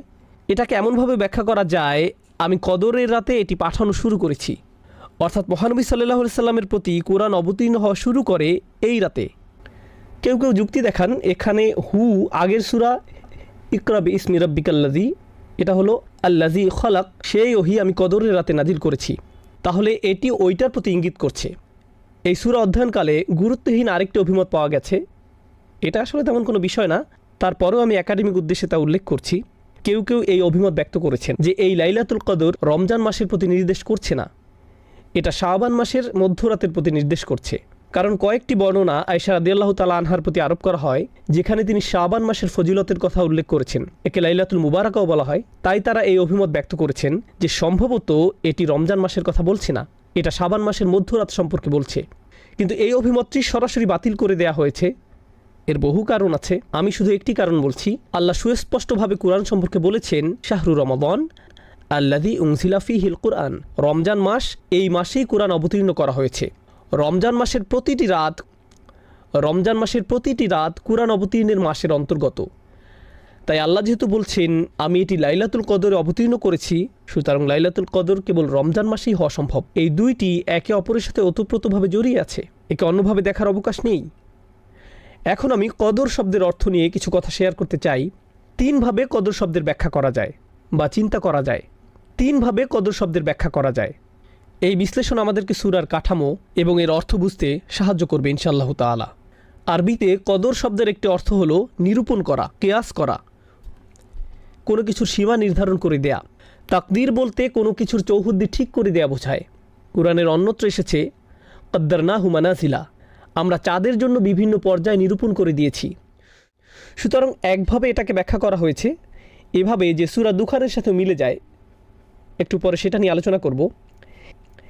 এই রাতে আল্লাহ বছরের বাকি সময়ের বড় বড় সিদ্ধান্তগুলো পাঠিয়ে থাকেন এবং সমস্ত ভালো সিদ্ধান্তগুলো, সব ভালো ভালো সিদ্ধান্তগুলো, বড় বড় সিদ্ধান্তগুলো পাঠিয়ে থাকেন। কে কী অর্জন করবে, কে কোন ধরনের সুখ সমৃদ্ধি লাভ করবে, কোন কোন বাচ্চা জন্মগ্রহণ করবে, কোন কোন বিবাহ সংঘটিত হবে, কোন কোন ভালো বা খারাপ ঘটনা ঘটবে, কে কে ইসলাম গ্রহণ করবে, কে শান্তিতে মারা যাবে, যাই হোক না কেন, এই সমস্ত সিদ্ধান্তগুলো আল্লাহ এর সবই জানেন। কিন্তু ফেরেশতারা এই রাত থেকে এগুলোর বাস্তবায়ন শুরু করে। সরকারের যেমন বাজেট থাকে এবং সেই বাজেটের বাস্তবায়ন থাকে, এটা সেই রাত যে রাতে আল্লাহর সিদ্ধান্তগুলো পাঠানো হয় এবং ফেরেশতাদের মাধ্যমে এগুলোর বাস্তবায়ন করা শুরু হয়। এটা হলো লাইলাতুল কদরের একটি অর্থ। এর আলোকে আমি সূরাতুদ দুখান থেকে কয়েকটি আয়াত পড়ছি। হামিম ওয়াল কিতাবিল মুবিন, হামিম সুস্পষ্ট কিতাবের কসম, ইন্না আনসালনাহু ফি লাইলাতিন মুবারাকাহ, আমি একে অবতীর্ণ করেছি এক বরকতময় রাতে। এমন রাত যে রাতে কল্যাণের শুধু বৃদ্ধিই ঘটে, আপনার প্রত্যাশার চেয়েও বেশি কল্যাণের প্রকাশ ঘটতে থাকে। এই শব্দটি মাথায় রাখুন। মুবারাকা মানে এমন কিছু যাকে বহুগুণে বৃদ্ধি পাওয়ার ক্ষমতা দেয়া হয়েছে। মুবারাকের অর্থ এটাই, এমন কিছু যা বর্তমান থাকে এবং বহুগুণে বৃদ্ধি পায়। এই ধারণার কাছে আমরা আবার ফিরে আসবো সূরা কদর শিখতে থাকা অবস্থায়। এই বহুগুণে বৃদ্ধি পাওয়াটা দেখতে পাবো, আর সেটা হবে মুবারাকার তাফসির। কেন এই রাতে সওয়াব বহুগুণে বৃদ্ধি পায়? ইন্না কুন্না মুনজিরিন, নিশ্চয়ই আমি সতর্ককারী। ফিহা ইউফরাকু কুল্লু আমরিন হাকিম, সেই রাতে প্রত্যেক প্রজ্ঞাপূর্ণ সিদ্ধান্ত আলাদা করা হয় এবং বিতরণ করা হয়। আল্লাহ বলছেন এই রাত সিদ্ধান্ত নেয়ার রাত। কদর মানে ভাগ্য, সীমা এবং সেই সিদ্ধান্তগুলো এখন আল্লাহ আজ্জা জাল্লা কর্তৃক জারি করা হয়েছে। আমরিন মিন ইনদিনা, আমার আদেশক্রমে। ইন্না কুন্না মুরসিলিন, আমি প্রেরণ করি। রহমাতাম মির রব্বিক ইন্নাহু হুয়া সামিউল আলিম, অর্থাৎ এই সমস্ত আদেশ আল্লাহর দয়া এবং ভালোবাসার বহিঃপ্রকাশ। এইগুলো আল্লাহর কাছ থেকে ভালোবাসাপূর্ণ আদেশ। এই রাতে যে সিদ্ধান্তগুলো আসে সেগুলো ধ্বংসের সিদ্ধান্ত নয়, দুর্যোগ বা এরকম কিছু নয়। সিদ্ধান্তগুলো আল্লাহর পক্ষ থেকে দয়া, ভালোবাসা এবং স্নেহের প্রকাশ। এই অংশটা গুরুত্বপূর্ণ। ইন্নাহু হুয়া সামিউল আলিম, তিনি সর্বশ্রোতা এবং সর্বজ্ঞানী। আপনার অন্তরে কি হচ্ছে, কি দোয়া করছেন, বিশেষ করে এই রাতে আল্লাহ তার সব কিছুই শুনছেন। সূরাতুদ দুখানের এই আয়াতগুলোতে তিনি এটাই বলছেন। আমাদের মনে এই সম্পর্কে কোনো দ্বিধা থাকা যাবে না। রব্বিস সামাওয়াতি ওয়াল আরদ ওয়া মা বাইনাহুমা ইন কুনতুম মুকিনিন, যিনি আসমানসমূহ, জমিন এবং এ দুয়ের মধ্যবর্তী সব কিছুর রব, যদি তোমরা দৃঢ় বিশ্বাস পোষণকারী হও। কদরের দ্বিতীয় অর্থ হলো মানাজিল বা শারাফ, আভিজাত্য, সম্মান। এই রাত্রি ব্যাপক সম্মানের। কেন? ব্যাপারটাকে এভাবে ভাবতে পারেন, সবচেয়ে সম্মানিত ফেরেশতা জিবরাইল আলাইহিস সালামের আগমন ঘটে এই রাতে। তিনি আল্লাহর সবচেয়ে সম্মানিত বই কুরআন নিয়ে আগমন করেছিলেন, আর তিনি সবচেয়ে সম্মানিত রাসূলকে এটি প্রদান করেন সবচেয়ে সম্মানিত রাতে। অতএব এই সবগুলো সম্মান এবং গৌরব এসে একত্রিত হয় লাইলাতুল কদরে। মনে হয় যেন প্রথম আয়াতটি ইন্না আনজালনাহু ফি লাইলাতুল কদর বর্ণনা করছে যে কেন এই রাত্রি এত সম্মানের এবং এত গৌরবের। এখন পর্যন্ত আমি ভাগ্য এবং সম্মান অর্থের ব্যাখ্যা করেছি। কদর বা কুদরতের আরেকটি অর্থ হলো ক্ষমতা। সুতরাং এই রাতে আমাদের আল্লাহর ক্ষমতার উপর পরিপূর্ণ বিশ্বাস থাকা উচিত যে তিনি সব কিছু পরিবর্তনের ক্ষমতা রাখেন। আমাদের ভাগ্য পরিবর্তনের ক্ষমতা রাখেন, আমাদের আচরণ পরিবর্তনের ক্ষমতা রাখেন, বিভিন্ন কার্যাবলী সম্পাদনের ক্ষমতা দান করেন। কারণ এই রাতকে আল্লাহ বরকতময় করেছেন অস্বাভাবিক শক্তি দিয়ে। এই রাতটি আল্লাহর অলৌকিক ক্ষমতা প্রকাশের রাত। মানব জাতিকে শুরু থেকে বিস্ময়কর সকল মিরাকল প্রদান করার পর আল কোরআন প্রদান করা হয় এই রাতে, আল্লাহর সবচেয়ে শক্তিশালী কালাম। তাই আমাদের আরও বিশ্বাস থাকা উচিত আল্লাহ যে অলৌকিকভাবে আমাদের দোয়ার জবাব প্রদান করেন অন্য যে কোনো রাতের চেয়ে। আরও একটি বিরল অভিমত আমি পেয়েছি, খুবই ইন্টারেস্টিং, আর তা হলো কদর দ্বারা ভিড় করা বোঝায় বা কোনো কিছু যখন সংকুচিত হয়ে পড়ে। এই অর্থটা আমরা সূরাতুল ফজরেও দেখেছি, ওয়া আম্মা ইযা মাবতালাহু ফাকাদার আলাইহি রিজকাহ, এবং যখন তাকে পরীক্ষা করা হয় অতঃপর রিজিক সংকুচিত করে দেন। এখানে কদ এর পরিবর্তে কদর ব্যবহার করা হয়েছে। তাই কেউ কেউ বলছেন এই রাতে এত বেশি ফেরেশতার আগমন ঘটে যে এ ব্যাপারে একটা হাদিসও আছে, কিভাবে ফেরেশতারা পৃথিবীর মোট বালুকণার চেয়েও বেশি পরিমাণে এই রাতে অবতরণ করেন। এখান থেকে ইঙ্গিত পাওয়া যায় অন্য কোনো কারণে এই ফেরেশতারা পৃথিবীতে নামেন না। পৃথিবীতে অনেক ফেরেশতা এমনিতে আছেন, কিন্তু এই রাতে তিনি অনেক বেশি ফেরেশতা পাঠিয়ে থাকেন যাদের আসলে আকাশে থাকার কথা। এই পৃথিবীতে তারা আগমন করেন শুধু এই রাতের জন্য। তিনি সারা পৃথিবী জুড়ে এত বেশি পরিমাণে ফেরেশতা পাঠান যে ফেরেশতাদের ভিড় জমে যায়, শয়তানি শক্তির জন্য কোনো জায়গা আর অবশিষ্ট থাকে না। আমি যে চারটি অর্থ আপনাদের নিকট উপস্থাপন করলাম এর মধ্যে অবশ্যই সবচেয়ে বেশিবার উল্লেখিত অর্থটি সূরাতুদ দুখানের আলোকে। তা হলো এই রাতটি ভাগ্য নির্ধারণের রাত। এই রাতে বছরের অবশিষ্ট সময়ে কি কি হবে তার সিদ্ধান্তগুলো নেওয়া হয়। এখন মানবজাতির জন্য আল্লাহর সবচেয়ে মহান সিদ্ধান্ত, যা ছিল সর্বশেষ কিতাব নাজিল, সেটাও এই রাতের অংশ। এখন ফায়াম্বাগি আন তুআদ্দা লাইলাতুল কদরে ঈদা নুজুলিল কুরআন। এখন এ ব্যাপারে সাধারণ বিষয়, যাক্কিরহুম বি আইয়ামিল্লাহ, মানুষকে আল্লাহর দিনসমূহ স্মরণ করিয়ে দিন। আল্লাহর দিনগুলোর মাঝে এক্ষেত্রে রাত সবচেয়ে মূল্যবান রাত হলো কোরআনের রাত, অর্থাৎ লাইলাতুল কদর। তিনি বলেন এটা মূলত মুফাসসির ইবনুল আশুর বলেন এই রাতকে কোরআনের ঈদ হিসাবে মনে করা উচিত, যেন এটা কোরআনের বর্ষপূর্তি যা আমরা এই রাতে উদযাপন করছি। এখন ওয়ামা আদরাকা মা লাইলাতুল কদর, শবে কদর সম্বন্ধে আপনি কি জানেন? ক্ষমতা প্রদর্শনের রাত, ভাগ্যের রাত, সিদ্ধান্ত গ্রহণের রাত। এই রাতটি সম্পর্কে আপনি কি জানেন? কোন বিষয়টি এই রাতের মূল্য বুঝতে সাহায্য করবে? এই প্রশ্ন করার মাধ্যমে আল্লাহ বলছেন আমি এখন আপনাকে বলতে যাচ্ছি লাইলাতুল কদরের প্রধান কোন বিষয়টি আপনার জেনে রাখা উচিত, যে মূল ব্যাপারটি আপনার আত্মস্থ করা দরকার, যেন তোমরা এই রাতের মূল্য দিতে পারো, যেন এমন কারো মতো না হয়ে পড়ো যে এই রাতের সুযোগ কাজে লাগায় না। আলোচনা চালিয়ে যাওয়ার পূর্বে একটা কথা বলতে চাই, কোনটি সেই রাত আমরা সেটা জানি না। এর পিছনে কিছু বিজ্ঞতা আপনাদের সাথে শেয়ার করতে চাই, যা বিশেষ করে ইমাম রাজি এবং অন্যান্যরা বলেছেন আল্লাহ কেন আমাদেরকে রাত্রি নির্দিষ্ট করে জানালেন না। এমন একটি বর্ণনাও আছে যে রাসূল সাল্লাল্লাহু আলাইহি সাল্লাম রাত্রির কথা মনে করলেন, কিন্তু এরপর তাকে ভুলিয়ে দেওয়া হয়। ইমাম রাজি ব্যাপারটাকে রাসূল সাল্লাল্লাহু আলাইহি সাল্লামের জীবনের আরেকটি ঘটনার সাথে তুলনা করেন। এক ব্যক্তি ঘুমাচ্ছিল, রাসূল সাল্লাল্লাহু আলাইহি সাল্লাম আলী রাদিয়াল্লাহু তাআলা আনহুকে বললেন লোকটিকে নামাজ পড়ার জন্য জাগিয়ে দিতে। তো আলী রাদিয়াল্লাহু তাআলা আনহু লোকটির কাছে গিয়ে তাকে নামাজের জন্য জাগিয়ে দিলেন। আলী তখন জিজ্ঞেস করলেন, সাধারণত আপনি নিজেই এই ধরনের কাজ করতে পছন্দ করেন, আপনি আমাকে কেন করতে বললেন? আমি সব সময় দেখেছি ভালো কাজ করার কোনো সুযোগ দেখলে অন্য কাউকে বলার পূর্বে আপনি নিজেই তা করেন। আমি কৌতূহলী, আপনি এই কাজ কেন আমাকে দিয়ে করালেন? তখন তিনি বললেন, যদি আমি তাকে জাগাতাম আর সে অলসতা প্রদর্শন করত, সে আমার কথা না শুনে আমাকে ঘুমের ঘরে সরিয়ে দিত, তখন সেটা কুফরি হয়ে যেত।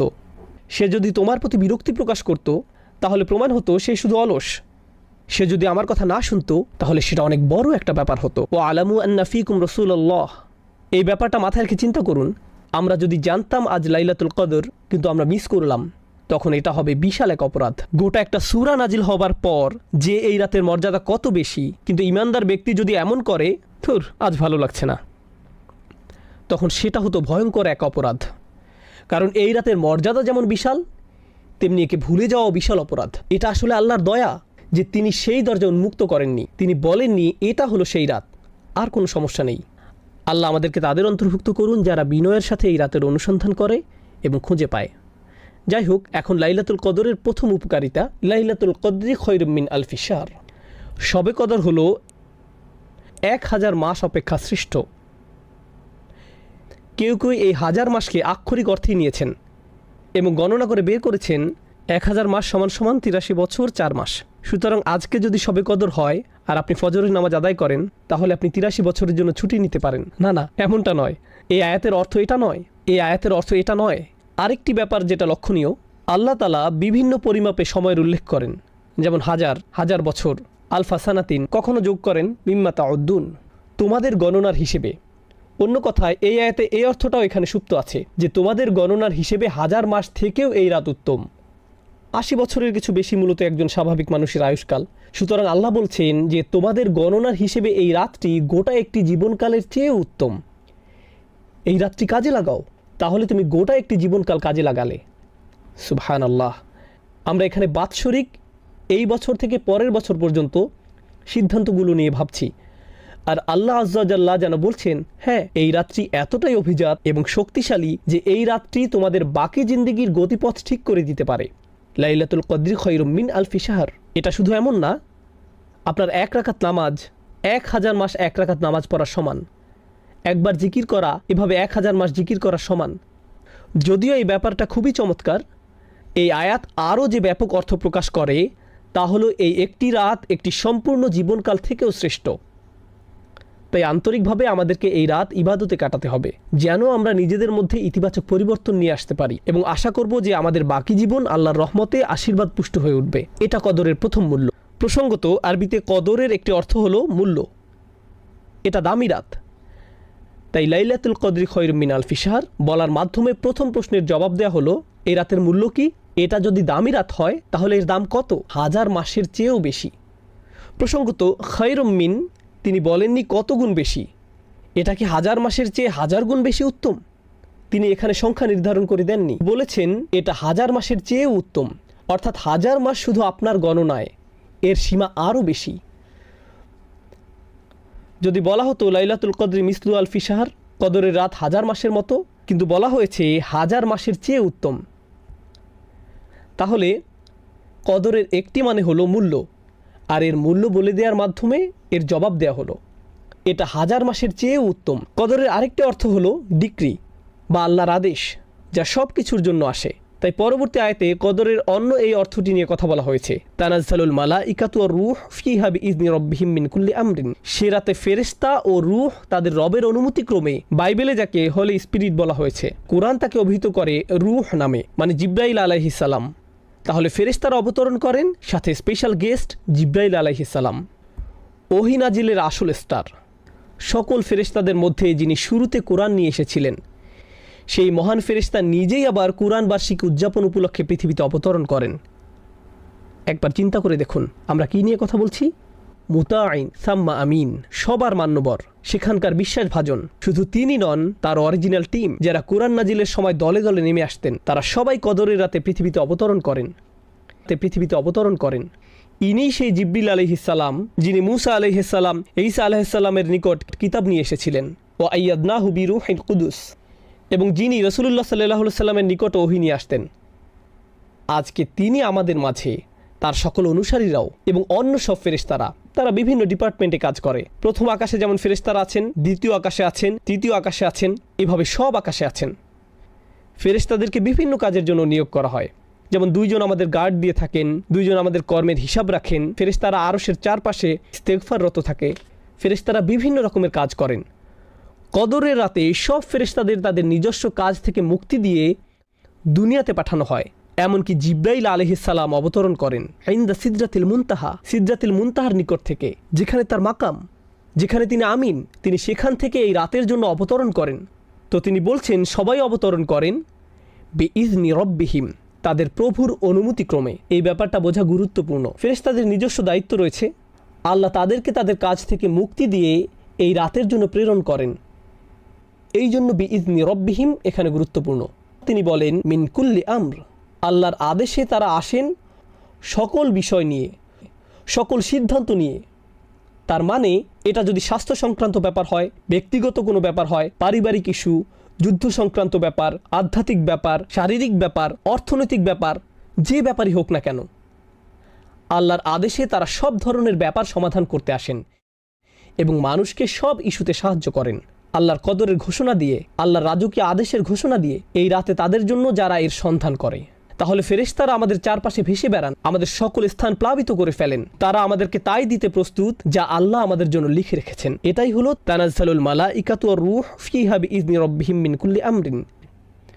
প্রসঙ্গত এই আয়াতের বর্তমান কাল নির্দেশ করে এমনটা যে শুধু প্রথমবার হয়েছিল তা নয়, অর্থাৎ যেবার কুরআন নাজিল হয়েছিল এমনটি ঘটতেই থাকে। কারণ এই প্রশ্নটি বিভিন্ন তাফসীরে উত্থাপন করা হয়েছিল, লাইলাতুল কদর কি শুধু একবারের জন্য, নাকি এটি প্রতি বছর ঘটবে? প্রতি বছর কি এভাবে ফেরেশতারা অবতরণ করবে? আল্লাহ এখানে বলেননি ফেরেশতারা অবতরণ করেছিল, বরং তিনি বলেছেন তারা অবতরণ করে। মানে এটি একটি চলমান প্রক্রিয়া। আল্লাহ এই উপহারটি মানবজাতিকে প্রতি বছর প্রদান করেন। So ومعنى بإذن ربهم أن هذا التنزيل كرامة أكرم الله بها المسلمين بأن أنزل لهم في تلك الليلة جماعات من الملائكة وفيهم أشرفهم। দলে দলে ফেরেশতারা অবতরণ করেন, এটি মুসলমানদের প্রতি আল্লাহর একটি উপহার। কথা বলছিলাম বিইজনি রব্বিহিম মিন কুল্লি আমর নিয়ে। কিছু কিছু তাফসীরকারক আরও বলেছেন তারা আল্লাহর আদেশের হেফাজত করে। আল্লাহ তার নির্দেশ জারি করেছেন, এখন ফেরেশতারা নিশ্চিত করবেন যে এই নির্দেশগুলো বাস্তবায়িত হয়েছে। এখন দ্রুত শেষ আয়াত নিয়ে কথা বলবো। আমরা এই আয়াতে প্রবেশ করার পর দেখব আল্লাহ আযজা ওয়া জাল্লা কদরের আরেকটি অর্থ এখানে প্রদান করেছেন, সীমা নির্ধারণ করা। কদ জাআলাল্লাহু লিকুল্লি শাইইন কদর, আল্লাহ সব কিছুর জন্য একটি পরিমাণ স্থির করে রেখেছেন। যদি খেয়াল করেন তাহলে দেখবেন প্রথম উত্তর ছিল লাইলাতুল কদরের মূল্য নিয়ে, দ্বিতীয় উত্তর ছিল লাইলাতুল কদরের আদেশ জারি নিয়ে, তৃতীয় উত্তর হলো লাইলাতুল কদরের সীমা নিয়ে। সীমা মানে এই রাত কতক্ষণ পর্যন্ত থাকে, এটাও কদরের আরেকটি অর্থ। আমাকে এমনকি আপনাদের নিকট এই সূরার গঠন বিন্যাস উপস্থাপনও করতে হবে না। এই প্রশ্ন করার পর প্রতিটি আয়াত কদর সম্পর্কে, ইন্না আনজালনাহু ফি লাইলাতুল কদর ওয়া মা আদরাকা মা লাইলাতুল কদর, প্রতিটি আয়াত অনন্য কিছু তথ্য দিচ্ছে। আবার বলছি, একটি আয়াতের মূল্য নিয়ে যা হাজার মাসের চেয়ে উত্তম, একটি আয়াত ভাগ্য নির্ধারণ নিয়ে, এটাও কদরের অর্থ। আরেকটি আয়াত সীমা নিয়ে, আর সীমা নিয়ে এই আয়াতটি আমার নিকট খুবই মনোমুগ্ধকর। সালামুন হিয়া হাত্তা মাতলা আইল ফাজর। আমি শুরু করব এই অনন্য বৈশিষ্ট্য নিয়ে। মাতলা অর্থ ফজরের উদয়, একেবারে ভোরের সময় নয়। ফজরের উদয় মানে সূর্য ইতিমধ্যে উদয় হয়ে যাচ্ছে। অন্য কথায় আল্লাহ এত দয়ালু, এতই মহান এবং এই রাতে এতই উদার যে জানেন তো আমাদের সাহারির সময় শেষ হয়ে যায় অন্ধকার থাকতেই, যখন দ্বিতীয় ফজরের আগমন ঘটে। লাইলাতুল কদরের ক্ষেত্রে কিন্তু লাইলাতুল কদরের ক্ষেত্রে এই নিয়ম নয়।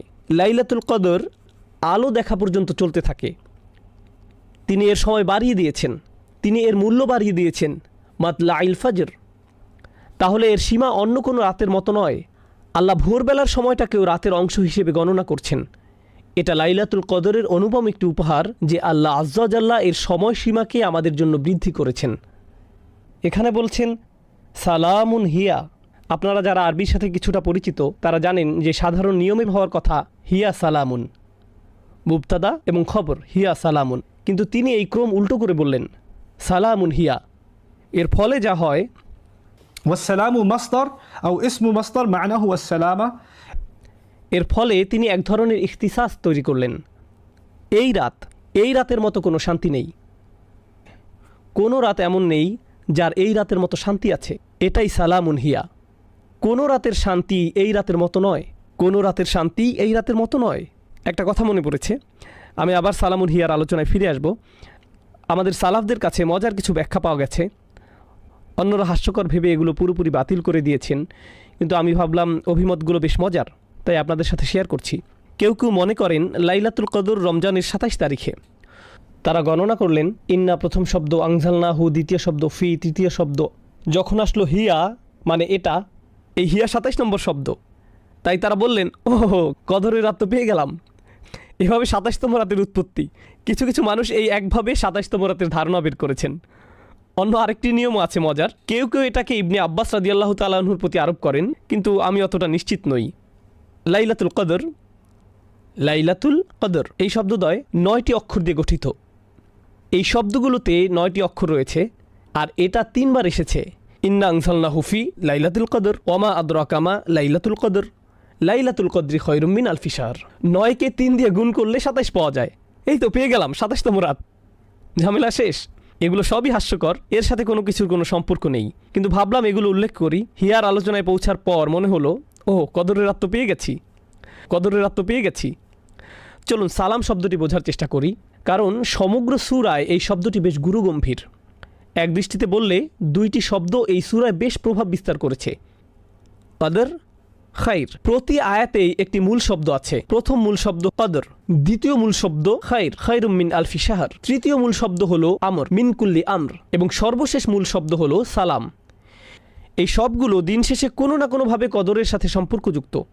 প্রথমে কদর নিজে উত্তম, এরপর আল্লাহর আদেশসমূহ, নির্ধারিত ভাগ্য, এবং সবশেষে শান্তি। সালাম আমাদের জানাচ্ছে এই রাতে যত কিছু ঘটে তার কোনোটাই ধ্বংসের জন্য নয়, শাস্তির জন্য নয়, কোনো কিছু মৃত্যুর জন্য নয়। সকল আয়োজন মানুষকে শান্তি, নিরাপত্তা, আরাম ইত্যাদি দেওয়ার জন্য। কুরআনে সালাম শব্দটির ব্যবহার জানা গুরুত্বপূর্ণ। এটি আল্লাহর একটি নাম, আল মুহাইমিন, কুদ্দুসুস সালামুল মুমিনুল মুহাইমিন। তো সালাম হলো আল্লাহ আজ্জা ওয়া জাল্লার একটি নাম। একইভাবে জান্নাতকে বলা হয় দারুস সালাম। জান্নাতের একটি নাম হলো শান্তির নিবাস। তাহলে এটা আল্লাহর একটি নাম, এটা জান্নাতের একটি নাম, দারুস সালাম। ফুসিলাস সালাম বিল খাইর। আবার কোনো কিছু যখন ভয়ানক অনিরাপদ, যেমন আগুন, এর থেকে সকল বিপদ দূর করা দরকার। যেমন ইব্রাহিম আলাইহিসসালামের ক্ষেত্রে কুনি বারদান ওয়া সালামান, তুমি ইব্রাহিমের উপর শীতল ও শান্তিদায়ক হয়ে যাও, শান্তিপূর্ণ হয়ে যাও। এই আয়াতে ভাষার ব্যবহারে উল্লেখযোগ্য সূক্ষ্মতা রয়েছে। শুধু যে সালামুন প্রথম এসেছে এবং হিয়া পরে এসেছে তাই নয়, অন্য আরেকটি ব্যাপারও এখানে দারুণ সুন্দর, আর তা হলো আরবিতে সালাম শব্দটি মাসদার। এটি একটি ইনফিনিটিভ, পিস, এর ইংরেজি প্রতিশব্দ পিস। এখন রাত কিন্তু শান্তি নয়, রাত হলো শান্তিপূর্ণ। রাত নিজে শান্তি নয়, বরং রাত হতে পারে শান্তিপূর্ণ। আল্লাহ বলেননি রাত শান্তিপূর্ণ, তিনি বলেছেন রাত নিজেই শান্তি। যেন এখানে বলা হচ্ছে রাতটি শুধু যে শান্তিপূর্ণ তাই নয়, বরং আসলে তুমি যদি এই রাতের সুযোগ নিতে পারো তাহলে তুমি শান্তি অর্জন করে ফেলেছ। তোমার অবশিষ্ট জীবনের জন্য তুমি চূড়ান্ত শান্তির সন্ধান পেয়েছ। তুমি যদি এই রাত না পেয়ে থাকো তাহলে শান্তি কাকে বলে তুমি সেটা জানোই না। এখানে এমনি একটি বিবৃতি, মুবালাগা বিবৃতি দেয়া হয়েছে, সালামুন হিয়া হাত্তা মাতলাইল ফাজর। একইভাবে সালামকে এখানে আদেশ হিসেবেও বিবেচনা করা যায়। যেমন উদাহরণস্বরূপ আমরা বলি চুপ, চুপ থাকো বলার পরিবর্তে চুপ থাকো একটি আদেশ, কিন্তু শিক্ষক এটাও বলতে পারেন সাইলেন্স, অথবা একজন বিচারক বলতে পারেন অর্ডার। তিনি বলেন না শৃঙ্খলা বজায় রাখো, তিনি শুধু বলেন অর্ডার। সুতরাং কখনো কখনো আদেশ দিতে নাউন ব্যবহার করা হয়। এই অর্থ মাথায় রেখে সালামুন হিয়া পড়লে, সালামুন হিয়া হাত্তা মাতলাইল ফাজর, এর অর্থ হয় তোমরা ভালো চাইলে শান্তি বজায় রাখো, এই রাতে কোনো মারামারি নয়, তর্ক বিতর্ক নয়। আমি আমার ফেরেশতাদের পাঠিয়েছি, ডিক্রি জারি করেছি, এই রাতের মতো মূল্যবান কোনো রাত নেই। তোমরা ভালো চাইলে এই রাতে আল্লাহর নিকট সম্পূর্ণরূপে আত্মসমর্পণ করো। সালাম দিল্লুল হার্ব, এটা যুদ্ধের বিপরীত। তোমরা ভালো চাইলে অন্য কারোর সাথে পীড়াদায়ক আচরণ করো না, কাউকে কষ্ট দিয়ে কথা বলো না, আল্লাহর সাথে ভালো আচরণ করো, মানুষের সাথেও ভালো আচরণ করো এবং আল্লাহর নিকট আত্মসমর্পণ করো। সূরার শেষে এটি একটি সাজেশন বা আদেশের মতো। ফজর উদয় হওয়ার আগ পর্যন্ত সকল দ্বন্দ্ব সংঘাত ভুলে যাও, সকল টেনশন ভুলে যাও। সালামুন হিয়া হাত্তা মাতলাইল ফাজর। অন্যরা আরও সাজেস্ট করেছেন কিভাবে জানবেন যে এটি লাইলাতুল কদর। আপনি এমন এক বিশেষ ধরনের শান্তি এই রাতে অনুভব করবেন যা অন্য রাতে করেন না। যখন নামাজে দাঁড়াবেন এমন এক প্রশান্তি অনুভব করবেন যে নামাজ ছাড়তে চাইবেন না। এমন শান্তি অন্য কোনো সময় অনুভব করেননি। সম্পূর্ণ অস্বাভাবিক এক আধ্যাত্মিক অভিজ্ঞতা যা আল্লাহ লাইলাতুল কদরের এই রাতে বিশ্বাসীদেরকে দান করেন। এখন কিছু বিষয় বর্ণনা করব যেগুলো আমরা লাইলাতুল কদরে অনুসন্ধান করি, যা শুরুতে পড়ার কথা ছিল, আমি এখন সেগুলো পড়ছি। এই রাতে আমরা কি কি জিনিস চাইব এবং এই রাতে মূল্য সম্পর্কে হাদিসে কি বলা হয়েছে। অবশ্যই আল আজাল আল আরজাক খিলালিল আম ফিহা ইফরাকু কুল্লু আমরিন হাকিম, আমাদের সীমা, আল্লাহর কাছে ফেরার পূর্বে আমাদের জীবনকাল, আমাদের সকল রিজিক, এই সব কিছু সম্পর্কে এই রাতে ডিক্রি জারি করা হয়। ফেরেশতারা অবতরণ করেন, কি নিয়ে অবতরণ করেন? বিল খাইরি ওয়াল বারাকাতি ওয়ার রহমাতি ওয়াল মাগফিরাহ, তারা অবতরণ করেন সকল কল্যাণ নিয়ে, বারাকাহ নিয়ে, আল্লাহর দয়া এবং তার ক্ষমা নিয়ে। প্রসঙ্গত আমি আগে যেমন বলেছিলাম, সম্ভবত এই রাতে যেসব ফেরেশতা অবতরণ করেন তাদেরকে পাঠানো হয় শুধু এই রাতের জন্য, অন্য কোনো সময় তাদের আগমন ঘটে না। বিশেষ করে এটা জিবরিল আলাইহিস সালামের জন্য আরও বেশি সত্য। তারপর এটা সেই রাত কিনা তা বোঝার কিছু উপায় তুলে ধরছি। আবারও বলছি, এখানে ভৌগোলিক সীমাবদ্ধতার কথাটা মাথায় রাখতে হবে। ইন্নী কুনতু উরিতু লাইলাতুল কদরি সুম্মা নুসিতুহা, এই হাদিসে রাসূল সাল্লাল্লাহু আলাইহি সাল্লাম বলেন, আমাকে লাইলাতুল কদর দেখানো হয়েছিল, পরে আবার আমাকে ভুলিয়ে দেওয়া হয়। ওয়াহিয়া ফিল আশরিল আওয়াখির, এর অবস্থান শেষ 10 রাতে। ওয়াহিয়া তলকাতু বালজাতুলা হাররা ওয়ালা বারিদা, বেশি গরম বা বেশি ঠান্ডা না। কানা ফিহা কামরান ইয়াফদাহু কাওয়াকিবুহা, যেন আলোকিত চাঁদ নক্ষত্রগুলোকে আড়াল করে আছে। এই রাতে শয়তান বের হতে পারে না। হাত্তা ইয়াখরুজু ফাজরুহা, অর্থাৎ ফজর পর্যন্ত কোনো শয়তান বের হতে পারে না। আত্মা নিনা, যেমন বলি সালামুন হিয়া হাত্তা মাতলাইল ফাজর, ফজর উদয় হওয়া পর্যন্ত শান্তি, ফজর পর্যন্ত শান্তি।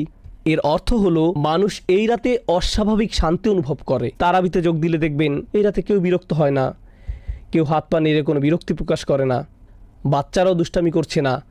নিশ্চয়ই এর কোনো কারণ আছে। এরপর তিনি বলেন, ليلة القدر ليلة تلقى لا حار لا باردة تصبح الشمس يومها حمراء ضعيفة. কেউ কেউ বলেন নরম বাতাস প্রবাহিত হয়। This is رواه ابن خزيمة وصححه الباني. পরের দিন সূর্য কেমন জানি লাল বর্ণ ধারণ করে। সূর্য উদয় হওয়ার সময় একটু লাল আকৃতি ধারণ করে।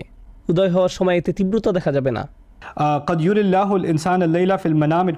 এমনও হতে পারে এটি কোন রাত আল্লাহ ইমানদারদেরকে তার স্বপ্নে দেখাতে পারেন। অনেক সাহাবীর ক্ষেত্রে এমনটা ঘটেছিল। তারপর রাসূল সাল্লাল্লাহু আলাইহি সাল্লাম বলেন, إن الملائكة تلك الليلة أكثر في الأرض من عدد الحصى. এটাও ইবনে খুজামা বর্ণনা করেছেন। এই রাতে পৃথিবীতে ফেরেশতাদের সংখ্যা মানে পৃথিবীর ক্ষুদ্র বালুকণার চেয়েও বেশি হয়। তো এগুলো শুধু কয়েকটি নিদর্শন। পরিশেষে আমি রাসূল সাল্লাল্লাহু আলাইহি সাল্লামের আরেকটি হাদিস শেয়ার করতে চাই লাইলাতুল কদর নিয়ে। মান কামা লাইলাতুল কদরি ঈমানান ওয়া ইহতিসাবান গুফিরা লাহু মা তাকাদ্দামা মিন যামবিহি, যে কেউ কদরের রাতে দাঁড়াতে পারে অর্থাৎ নামাজ পড়ে, তাহলে সবচেয়ে ভালো যে কাজ করতে পারেন লাইলাতুল কদরে রাত শুরু হলে তা হলো সালাত আদায় করা।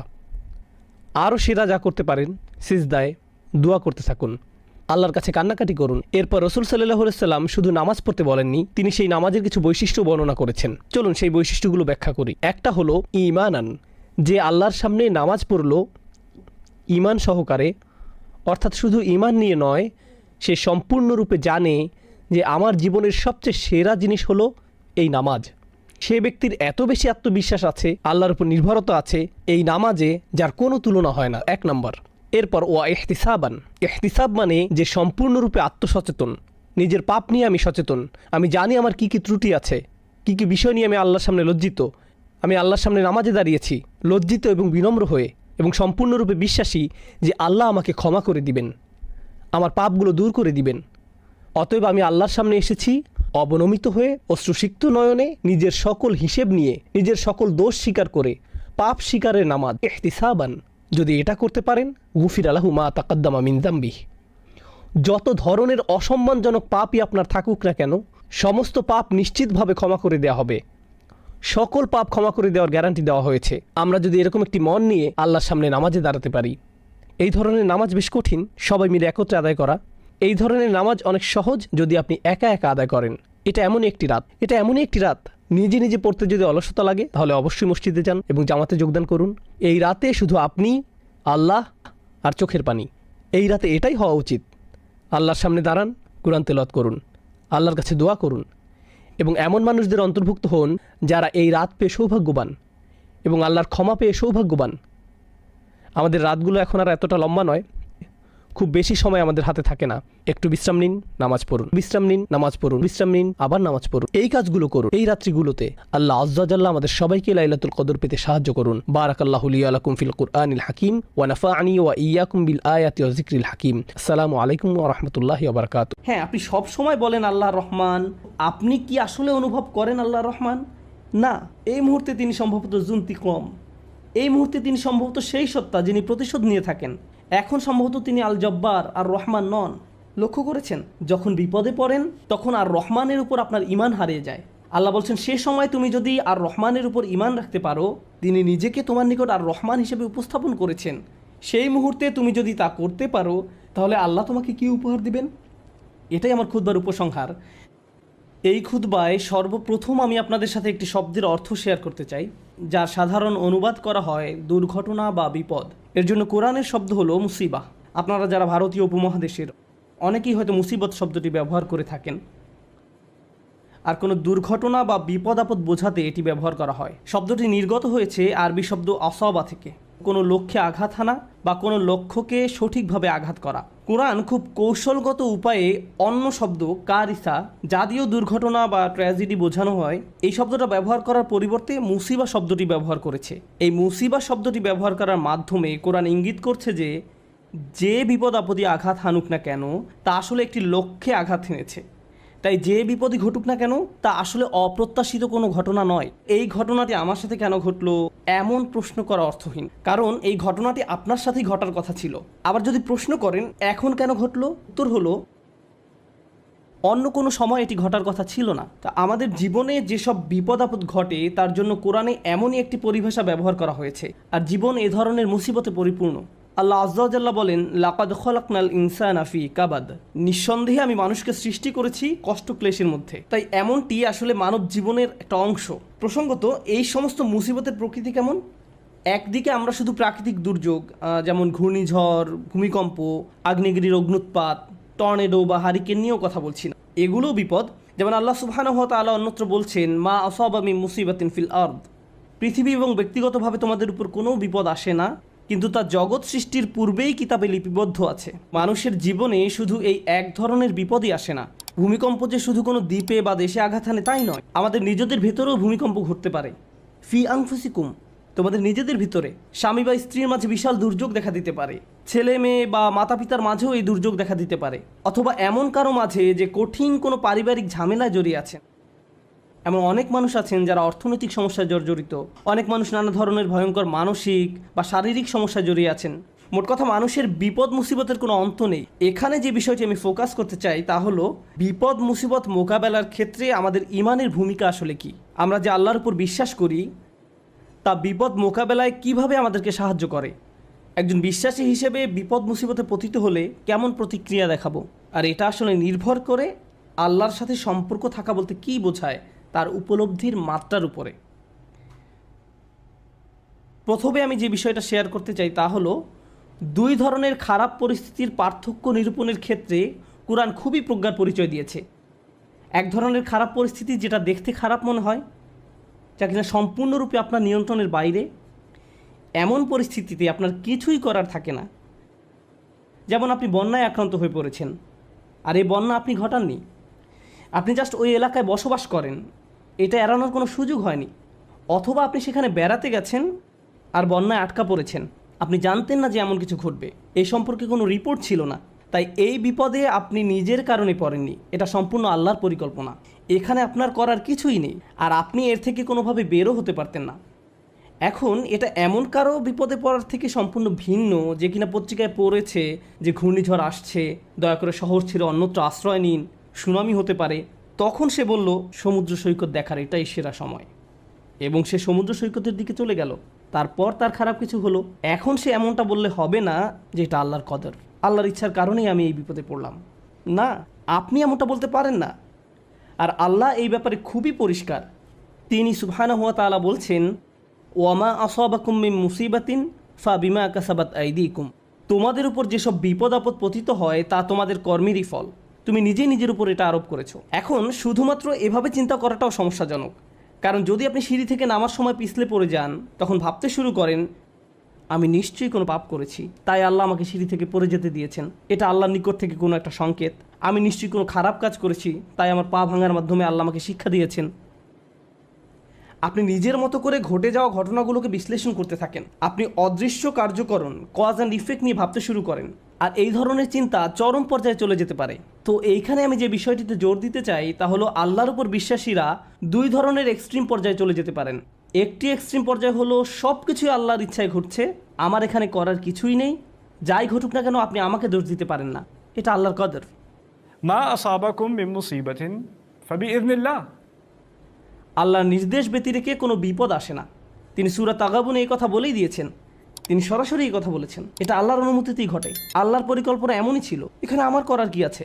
এখন কোনো ছাত্র যদি কোনো পড়ালেখা না করে, স্কুলের কোনো অ্যাসাইনমেন্ট জমা না দেয়, তারপর পরীক্ষা ফেল করে এবং তার ফলে তাকে স্কুল থেকে বহিষ্কৃত হতে হয়, আর যদি সে জবাবে বলে এটা আল্লাহর কদর, আমার কি করার আছে। আর দ্বিতীয় এক্সট্রিম পর্যায়টি হলো এমন অনেক বিশ্বাসী আছেন যারা সব কিছুর জন্য নিজেকে দোষ দেন। আল্লাহ আমাকে এত সব বিপদে ফেলেছেন কারণ আমি খুবই খারাপ একজন মানুষ। বিষয়টা নিজ থেকে না ঘটলেও অনেক সময় আশপাশের অজ্ঞ মানুষরা, এমনকি পরিবার থেকেও হতে পারে, তারা এসে আপনাকে বলে জানো কেন এটা ঘটলো, কারণ তুমি একজন খারাপ কন্যা। কেন এটা ঘটেছে জানো, কারণ তুমি একজন খারাপ পুত্র। কেন এটা ঘটলো, কারণ তুমি তোমার শ্বশুরবাড়ির লোকজনের সাথে ভালো আচরণ করো না। না, ট্রাক আমাকে আঘাত করেছে কারণ ট্রাক ড্রাইভার ট্রাফিক সিগন্যাল মানেনি।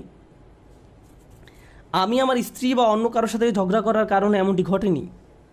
এভাবে অন্য মানুষরা এসে আপনাকে বলবে অমুক অমুক কারণে আল্লাহ তোমাকে বিপদে ফেলেছেন, অমুক কারণে আল্লাহ তোমাকে বিপদে ফেলেছেন। মনে হয় যেন অদৃশ্য জগৎ থেকে তারা কোনো ইমেইল পেয়েছে যে অমুক অমুক কারণে এমনটি ঘটেছে, কজ অ্যান্ড ইফেক্ট। তো এই রকমের দুই ধরনের এক্সট্রিম চিন্তা পদ্ধতি আছে। এখন কোরআন কি করে? কোরআন সব কিছুর মতো এখানেও ভারসাম্য দান করে। প্রসঙ্গত এই ভারসাম্যপূর্ণ উপলব্ধি যদি আপনার না থাকে, জীবনের অনেক কিছুই তাহলে মেলাতে পারবেন না। কোরআনের এই কথায় আলা বিযিক্রিল্লাহি তাতমাইন্নুল কুলুব, আল্লাহর জিকির দ্বারা অন্তরসমূহ শান্তি লাভ করে, এটা অন্য একটা অর্থ দান করে। প্রকৃতপক্ষে আল্লাহর চূড়ান্ত জিকির তথা জিক্রুল্লাহ হলো আল্লাহর কিতাব। আর আল্লাহর কিতাব, তাই আমি যুক্তি দেখাবো, আপনি যদি জীবনের সমস্যাগুলোকে কোরআনের আলোকে বুঝতে ব্যর্থ হন, তাহলে সুবহানাল্লাহ, আলহামদুলিল্লাহ জিকির করা সত্ত্বেও আপনার অন্তরে প্রশান্তি পাবেন না। আপনি যদি আন্তরিক হন, ইনশাআল্লাহ প্রশান্তি পাবেন। কিন্তু এখানে উদ্দেশ্য হলো এই ব্যাপারটা সঠিকভাবে উপলব্ধি করা যে আল্লাহ কিভাবে আমাদের সাথে আচরণ করেন। তাই আমি এই সম্পর্কে আপনাদের সাথে কিছু কথা শেয়ার করতে চাই। এখন নিজেকে দোষ দেওয়ার ক্ষেত্রে কোন জায়গায় আমরা দাগ টানবো, কিভাবে বুঝবো যে এটা আল্লাহর পক্ষ থেকে আর এটা আমার দোষ? এই দাগটা আপনি কোথায় টানবেন? বস্তুগত জগতে এটা বোঝা খুবই সহজ। বস্তুগত জগৎ বলতে আমি কি বোঝাচ্ছি, যেমন আমার গাড়িতে যদি আমি গ্যাসোলিন দেওয়ার পরিবর্তে পানি দেই, তারপর এটা না চলে, তখন পরিষ্কারভাবে আমি বলতে পারি না যে এটা আল্লাহর পরিকল্পনা। অথবা আপনি যদি সবসময় জাঙ্ক ফুড খেতে থাকেন, মিষ্টি জাতীয় খাবার সবসময় খেতে থাকেন, তারপর ৪৫ বছর বয়সে ডায়াবেটিসে আক্রান্ত হন, তখন আপনি বলতে পারেন না ইয়া আল্লাহ আমি কি বিপদে পড়ে গেলাম, এটা আল্লাহর পক্ষ থেকে পরীক্ষা। না, এটা আপনার মন্দ খাদ্যাভ্যাসের পরীক্ষা। আপনি শশা না খেয়ে সুইস রোল খেতেন বা এরকম যাই খেতেন না কেন, আপনি জাঙ্ক ফুড খেতেন, তাই এমনটা ঘটেছে। সুতরাং বস্তুগত জগতে কমন সেন্স দিয়ে সবাই কারণ এবং ফলাফল বুঝতে পারে। নৈতিক জগতে আপনি সালাত মিস করলেন কারণ দেরিতে ঘুম থেকে জেগেছেন, ফজর নামাজ পড়তে পারেননি, এখন দেরিতে পড়েছেন। একই দিনে আপনার একটা চাকরির ইন্টারভিউ ছিল, ইন্টারভিউ ভালো হয়নি, তখন আপনি ভাবতে থাকলেন এমনটি ঘটেছে কারণ আমি সালাত মিস করেছি। এখন এর উত্তর হলো সালাত মিস করার কারণে এমনটি হতে পারে, আবার নাও হতে পারে। নিশ্চিত করে জানার কোনো উপায় নেই। আপনি বা অন্য কারো পক্ষে এর আসল কারণ জানা কখনোই সম্ভব না। কিন্তু যে জিনিসটি আপনাকে সাহায্য করবে তা হলো আল্লাহ বলছেন আমি আমার বান্দার নিকট তেমন যেমনটি সে আমার সম্পর্কে ধারণা করে। আপনি যদি ধারণা করেন নামাজ মিস করার কারণে আল্লাহ আপনার উপর প্রতিশোধ নিয়েছেন, তাহলে আপনার নিকট আল্লাহ তেমনই। কিন্তু আপনি যদি এভাবে চিন্তা করেন যে আমি আমার যথাসাধ্য চেষ্টা করেছি, ইন্টারভিউতে ভালো উত্তর দিয়েছি, এটা সম্ভবত আমার জন্য ভালো চাকরি নয়, যদি ভালো চাকরি হতো তাহলে আল্লাহ আমার জন্য এর ব্যবস্থা করে দিতেন। এখন আপনার যদি এই দৃষ্টিভঙ্গি থাকে, তাহলে আপনার সকল ভুল ত্রুটি সত্ত্বেও আল্লাহ আপনার নিকট তেমনই। আমাদের দায়িত্ব হলো যখন আমরা ভুল করি তখন ইস্তেগফার করা, আল্লাহর প্রতিশোধের জন্য অপেক্ষা করা আমাদের কাজ নয়। ব্যাপারটা বুঝতে চেষ্টা করুন। আমাদের কাজ এটা নয় যে ওহ আমি তো পাপ করে ফেলেছি, এখন আল্লাহ কোনো না কোনোভাবে আমাকে শাস্তি দিবেন। এজন্যই আল্লাহ বলছেন, অমা আসাবাকুম মিন মুসিবাতিন ফাবিমা কাসাবাত আইদিকুম, তোমাদের উপর যেসব বিপদ আপদ পতিত হয় তা তোমাদের কর্মেরই ফল। তোমরাই তোমাদের দুই হাতে এটা অর্জন করেছো, তুমি নিজেই নিজের জন্য এটা ক্রয় করেছো। এমনকি আধ্যাত্মিক জগতেও আমাদের কর্মের কারণে আমাদের উপর বিভিন্ন বিপদ আপদ পতিত হতে পারে। যেমন আপনি যদি ক্রমাগত মাতা পিতার সাথে খারাপ আচরণ করতে থাকেন এবং আপনার উপর কোনো মুসিবত আরোপিত হয়, এতে সম্ভবত কোনো কানেকশন রয়েছে। এই সমস্ত ক্ষেত্রে আল্লাহ কি করেন? ওয়াইফু আন কাসীর, এবং তিনি তোমাদের গুনাহ ক্ষমা করে দেন। বস্তুগত জগতে আপনি যদি 2 তলার ছাদ থেকে লাফ দেন, ফলাফল ভোগ করতে হবে। আল্লাহ বলবেন না যে এইবার আমি তোমার পা ভাঙব না, না না, যা ঘটার তা ঘটবে। আগুনে যদি হাত রাখেন তা পোড়া যাবেই। আল্লাহ বলবেন না যে তুমি তো আজকে ফজর নামাজ পড়েছো, তোমার হাত পুড়বে না, এমনটা ঘটবে না। কিন্তু যখন আধ্যাত্মিক জগতের কথা আসে, তিনি বলছেন ওয়াইফু আন কাসীর, তিনি সাথে সাথেই প্রতিশোধ নেন না। আল্লাহ এভাবেই আমাদের সাথে আচরণ করেন, ওয়াইফু আন কাসীর। এই ব্যাপারটা আমাদের মনের মাঝে গেঁথে নিতে হবে। যে কারণে আমি আজ এই আলোচনার সূত্রপাত করলাম তা হলো, আমাদের উম্মায় প্রতিদিন যে আধ্যাত্মিক অপরাধটি সংঘটিত হয়, তা হয় একজন স্নেহের মানুষের হাতে অন্য একজন স্নেহের মানুষের, পিতামাতা, স্বামী স্ত্রী। কখনো কখনো আমরা আমাদের স্নেহের মানুষদের সবচেয়ে জঘন্য কথাটা বলে বসি। মাঝে মাঝে আমরা সেসব কথা বলি আল্লাহর নামে। তুমি যা করছো তার জন্য আল্লাহ তোমাকে শাস্তি দেবেন, একদিন তোমাকে বিচারের কাঠগড়ায় দাঁড়াতে হবে। তুমি যা করছো তা আল্লাহ কোনো দিন ক্ষমা করবেন না। মা তার সন্তানকে এভাবে বলে, স্ত্রী স্বামীকে বলে, ভাই বোন একে অপরকে বলে। মনে হয় যেন আল্লাহ কোনো রাগান্বিত অস্ত্র যা আপনি যে কোনো সময় প্রয়োগ করতে পারেন। কারণ কারো উপরে আপনি অসন্তুষ্ট, তাই আল্লাহ অবশ্যই তার উপর অসন্তুষ্ট, এবং আপনি এভাবে আল্লাহকে ব্যবহার করতে পারেন। এটা আমাদের স্থান নয়। অনেক মানুষের ক্ষেত্রে তারা এই ধরনের কথা এত বেশিবার শুনেছে যে তারা আল্লাহর নিকট থেকে অনেক দূরে সরে গিয়েছে। তারা তাদের প্রিয় মানুষগুলোর কাছ থেকে এমন কথা শুনেছে। একটা শিশু তার মা বাবার কাছ থেকে এমন কথা সব সময় শুনে এসেছে, নামাজ না পড়লে আল্লাহ তোমাকে শাস্তি দেবেন, নামাজ না পড়লে আল্লাহ তোমাকে শাস্তি দেবেন, এই বিস্কুট খাওয়ার কারণে আল্লাহ খুবই রাগান্বিত, সব সময় আল্লাহ রাগ করবেন, আল্লাহ রাগ করবেন, আল্লাহ রাগ করবেন। এই ছেলেটি যখন 16-17 বছর বয়সে পৌঁছায়, সে আল্লাহর সাথে তখন আর কোনো সম্পর্ক রাখে না। যখন সে শুনে আল্লাহ দয়ালু, ক্ষমাশীল, তার তখন এই কথা বিশ্বাস করতে কষ্ট হয়। কারণ আল্লাহ সুবহানাহু ওয়া তাআলা সম্পর্কে এমন ধারণা নিয়ে সে বড় হয়নি। তার কাছে মনে হয় প্রতিবার সে আল্লাহর কারণেই সমস্যায় পতিত হয়েছে। তারপর এই পিতামাতাই বলেন, আমরা তো এই ছেলেকে ছোটোবেলা থেকেই ইসলাম শিখাচ্ছি, আমি জানি না কেন সে ইসলাম থেকে দূরে সরে যাচ্ছে। কিন্তু কোন আল্লাহ সম্পর্কে আপনি তাকে শিক্ষা দিয়েছেন? একজন রাগান্বিত আল্লাহ, এমন আল্লাহ যিনি শুধু শাস্তিই দিতে চান। অথচ আল্লাহ বলছেন, মা ইয়াফআলুল্লাহু বিআযাবিকুম, তোমাদের শাস্তি দিয়ে আল্লাহ কী করবেন? আল্লাহ নিজেই এই কথা বলছেন, তোমাদের পিছনে লেগে আল্লাহ কী করবেন? তাই মানুষ খারাপ পরিস্থিতিতে পড়লেই মনে করে আল্লাহ তাদের শাস্তি দিচ্ছেন, আল্লাহ তাদের কষ্ট দিচ্ছেন। তার এমন পরিস্থিতি আল্লাহ তৈরি করেছেন, আল্লাহ তাদের কষ্ট দিচ্ছেন। আমার এক কলিগ আমাকে একটা কথা মনে করিয়ে দিয়েছিলেন। মালয়েশিয়া আসার সময় কোত্থেকে হঠাৎ করে, এমনটা আগে কখনো হয়নি, আমার টনসিলে ব্যাকটেরিয়ার আক্রমণ ঘটে। এটা এমনভাবে ফুলে গিয়েছিল যে আমার গলার অর্ধেকটা ব্লক হয়ে গিয়েছিল। আমার কাছে মনে হয়েছিল একটি নাকের ছিদ্র বন্ধ হয়ে আমি যেন ডুবে যাচ্ছি। আমি তখন আবুধাবি থেকে এখানে আসার মাঝপথে বিমানে ছিলাম। বিমান থেকে নেমে দ্রুত একটা ক্লিনিকে গেলাম। তারা বলল, তোমাকে অমুক অমুক ভারী চিকিৎসা নিতে হবে। এখানে আসার পর আমাকে অপারেশন করার পরামর্শ দেওয়া হলো। ভাবতে লাগলাম কী হচ্ছে এসব। ডাক্তার বলল, এমন ঘটনা একেবারেই ঘটে না। ব্যাপারটা আসলেই অদ্ভুত। আমার 30 বছরের ক্যারিয়ারে শুধু আরও একবার এমন ঘটনা দেখেছি। তো আমি হাসপাতালের বেডে শুয়ে আছি আর অপারেশনের জন্য অপেক্ষা করছি। তখন আমার এক কলিগ আমাকে মনে করিয়ে দিল যে এই মুহূর্তে তোমার জন্য এটাই শ্রেষ্ঠ জায়গা। এই মুহূর্তে হাসপাতালের এই বিছানাই তোমার জন্য সর্বোত্তম জায়গা। এটাই তোমার জন্য আল্লাহর পরিকল্পনা। আমি ভাবতে লাগলাম, আমাকে অমুক অমুক প্রোগ্রাম বাতিল করতে হবে, অমুক অমুক জায়গায় যেতে পারবো না, পরিস্থিতি কিভাবে মোকাবেলা করব, অমুক ক্যালেন্ডার, অমুক মিটিংয়ের কী হবে। এত দূর থেকে আসলাম প্রোগ্রামগুলো করার জন্য। তারপর হঠাৎ করে আমার কলিগের এই কথা আমার সব কিছু শান্ত করে দিল। হ্যাঁ, এখানেই আমার থাকার কথা, এর চেয়ে ভালো কোনো জায়গা হতে পারে না। কারণ হাসপাতালে আসার পরিকল্পনাটি তো আমার নয়, এটা আল্লাহ আজ্জা ওয়া জাল্লার পরিকল্পনা। আমাদের আল্লাহর এমন কাছাকাছি থাকতে হবে যে আল্লাহ যখনই আমাদের জন্য যে পরিকল্পনাই করেন না কেন, আমাদের প্রতি তার ভালোবাসার কারণেই এমনটি করেন।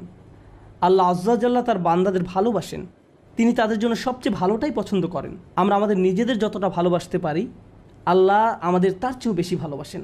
আমরা নিজেদের যতটা যত্ন নিতে পারবো, আল্লাহ তার চেয়েও বেশি যত্ন নিয়ে থাকেন। আমরা যখন এই বিষয়টা ভুলে যাই তখন হেদায়েত হারিয়ে যায়। একই বিষয়ে সূরা তাগাবুনে আল্লাহ বলছেন, অমাই ইউমিন বিল্লাহি ইয়াহদি কলবাহু। আল্লাহর নির্দেশ ব্যতিরেকে কোনো বিপদ আসে না, এবং যে আল্লাহর প্রতি বিশ্বাস করে সেই বিপদের সময়,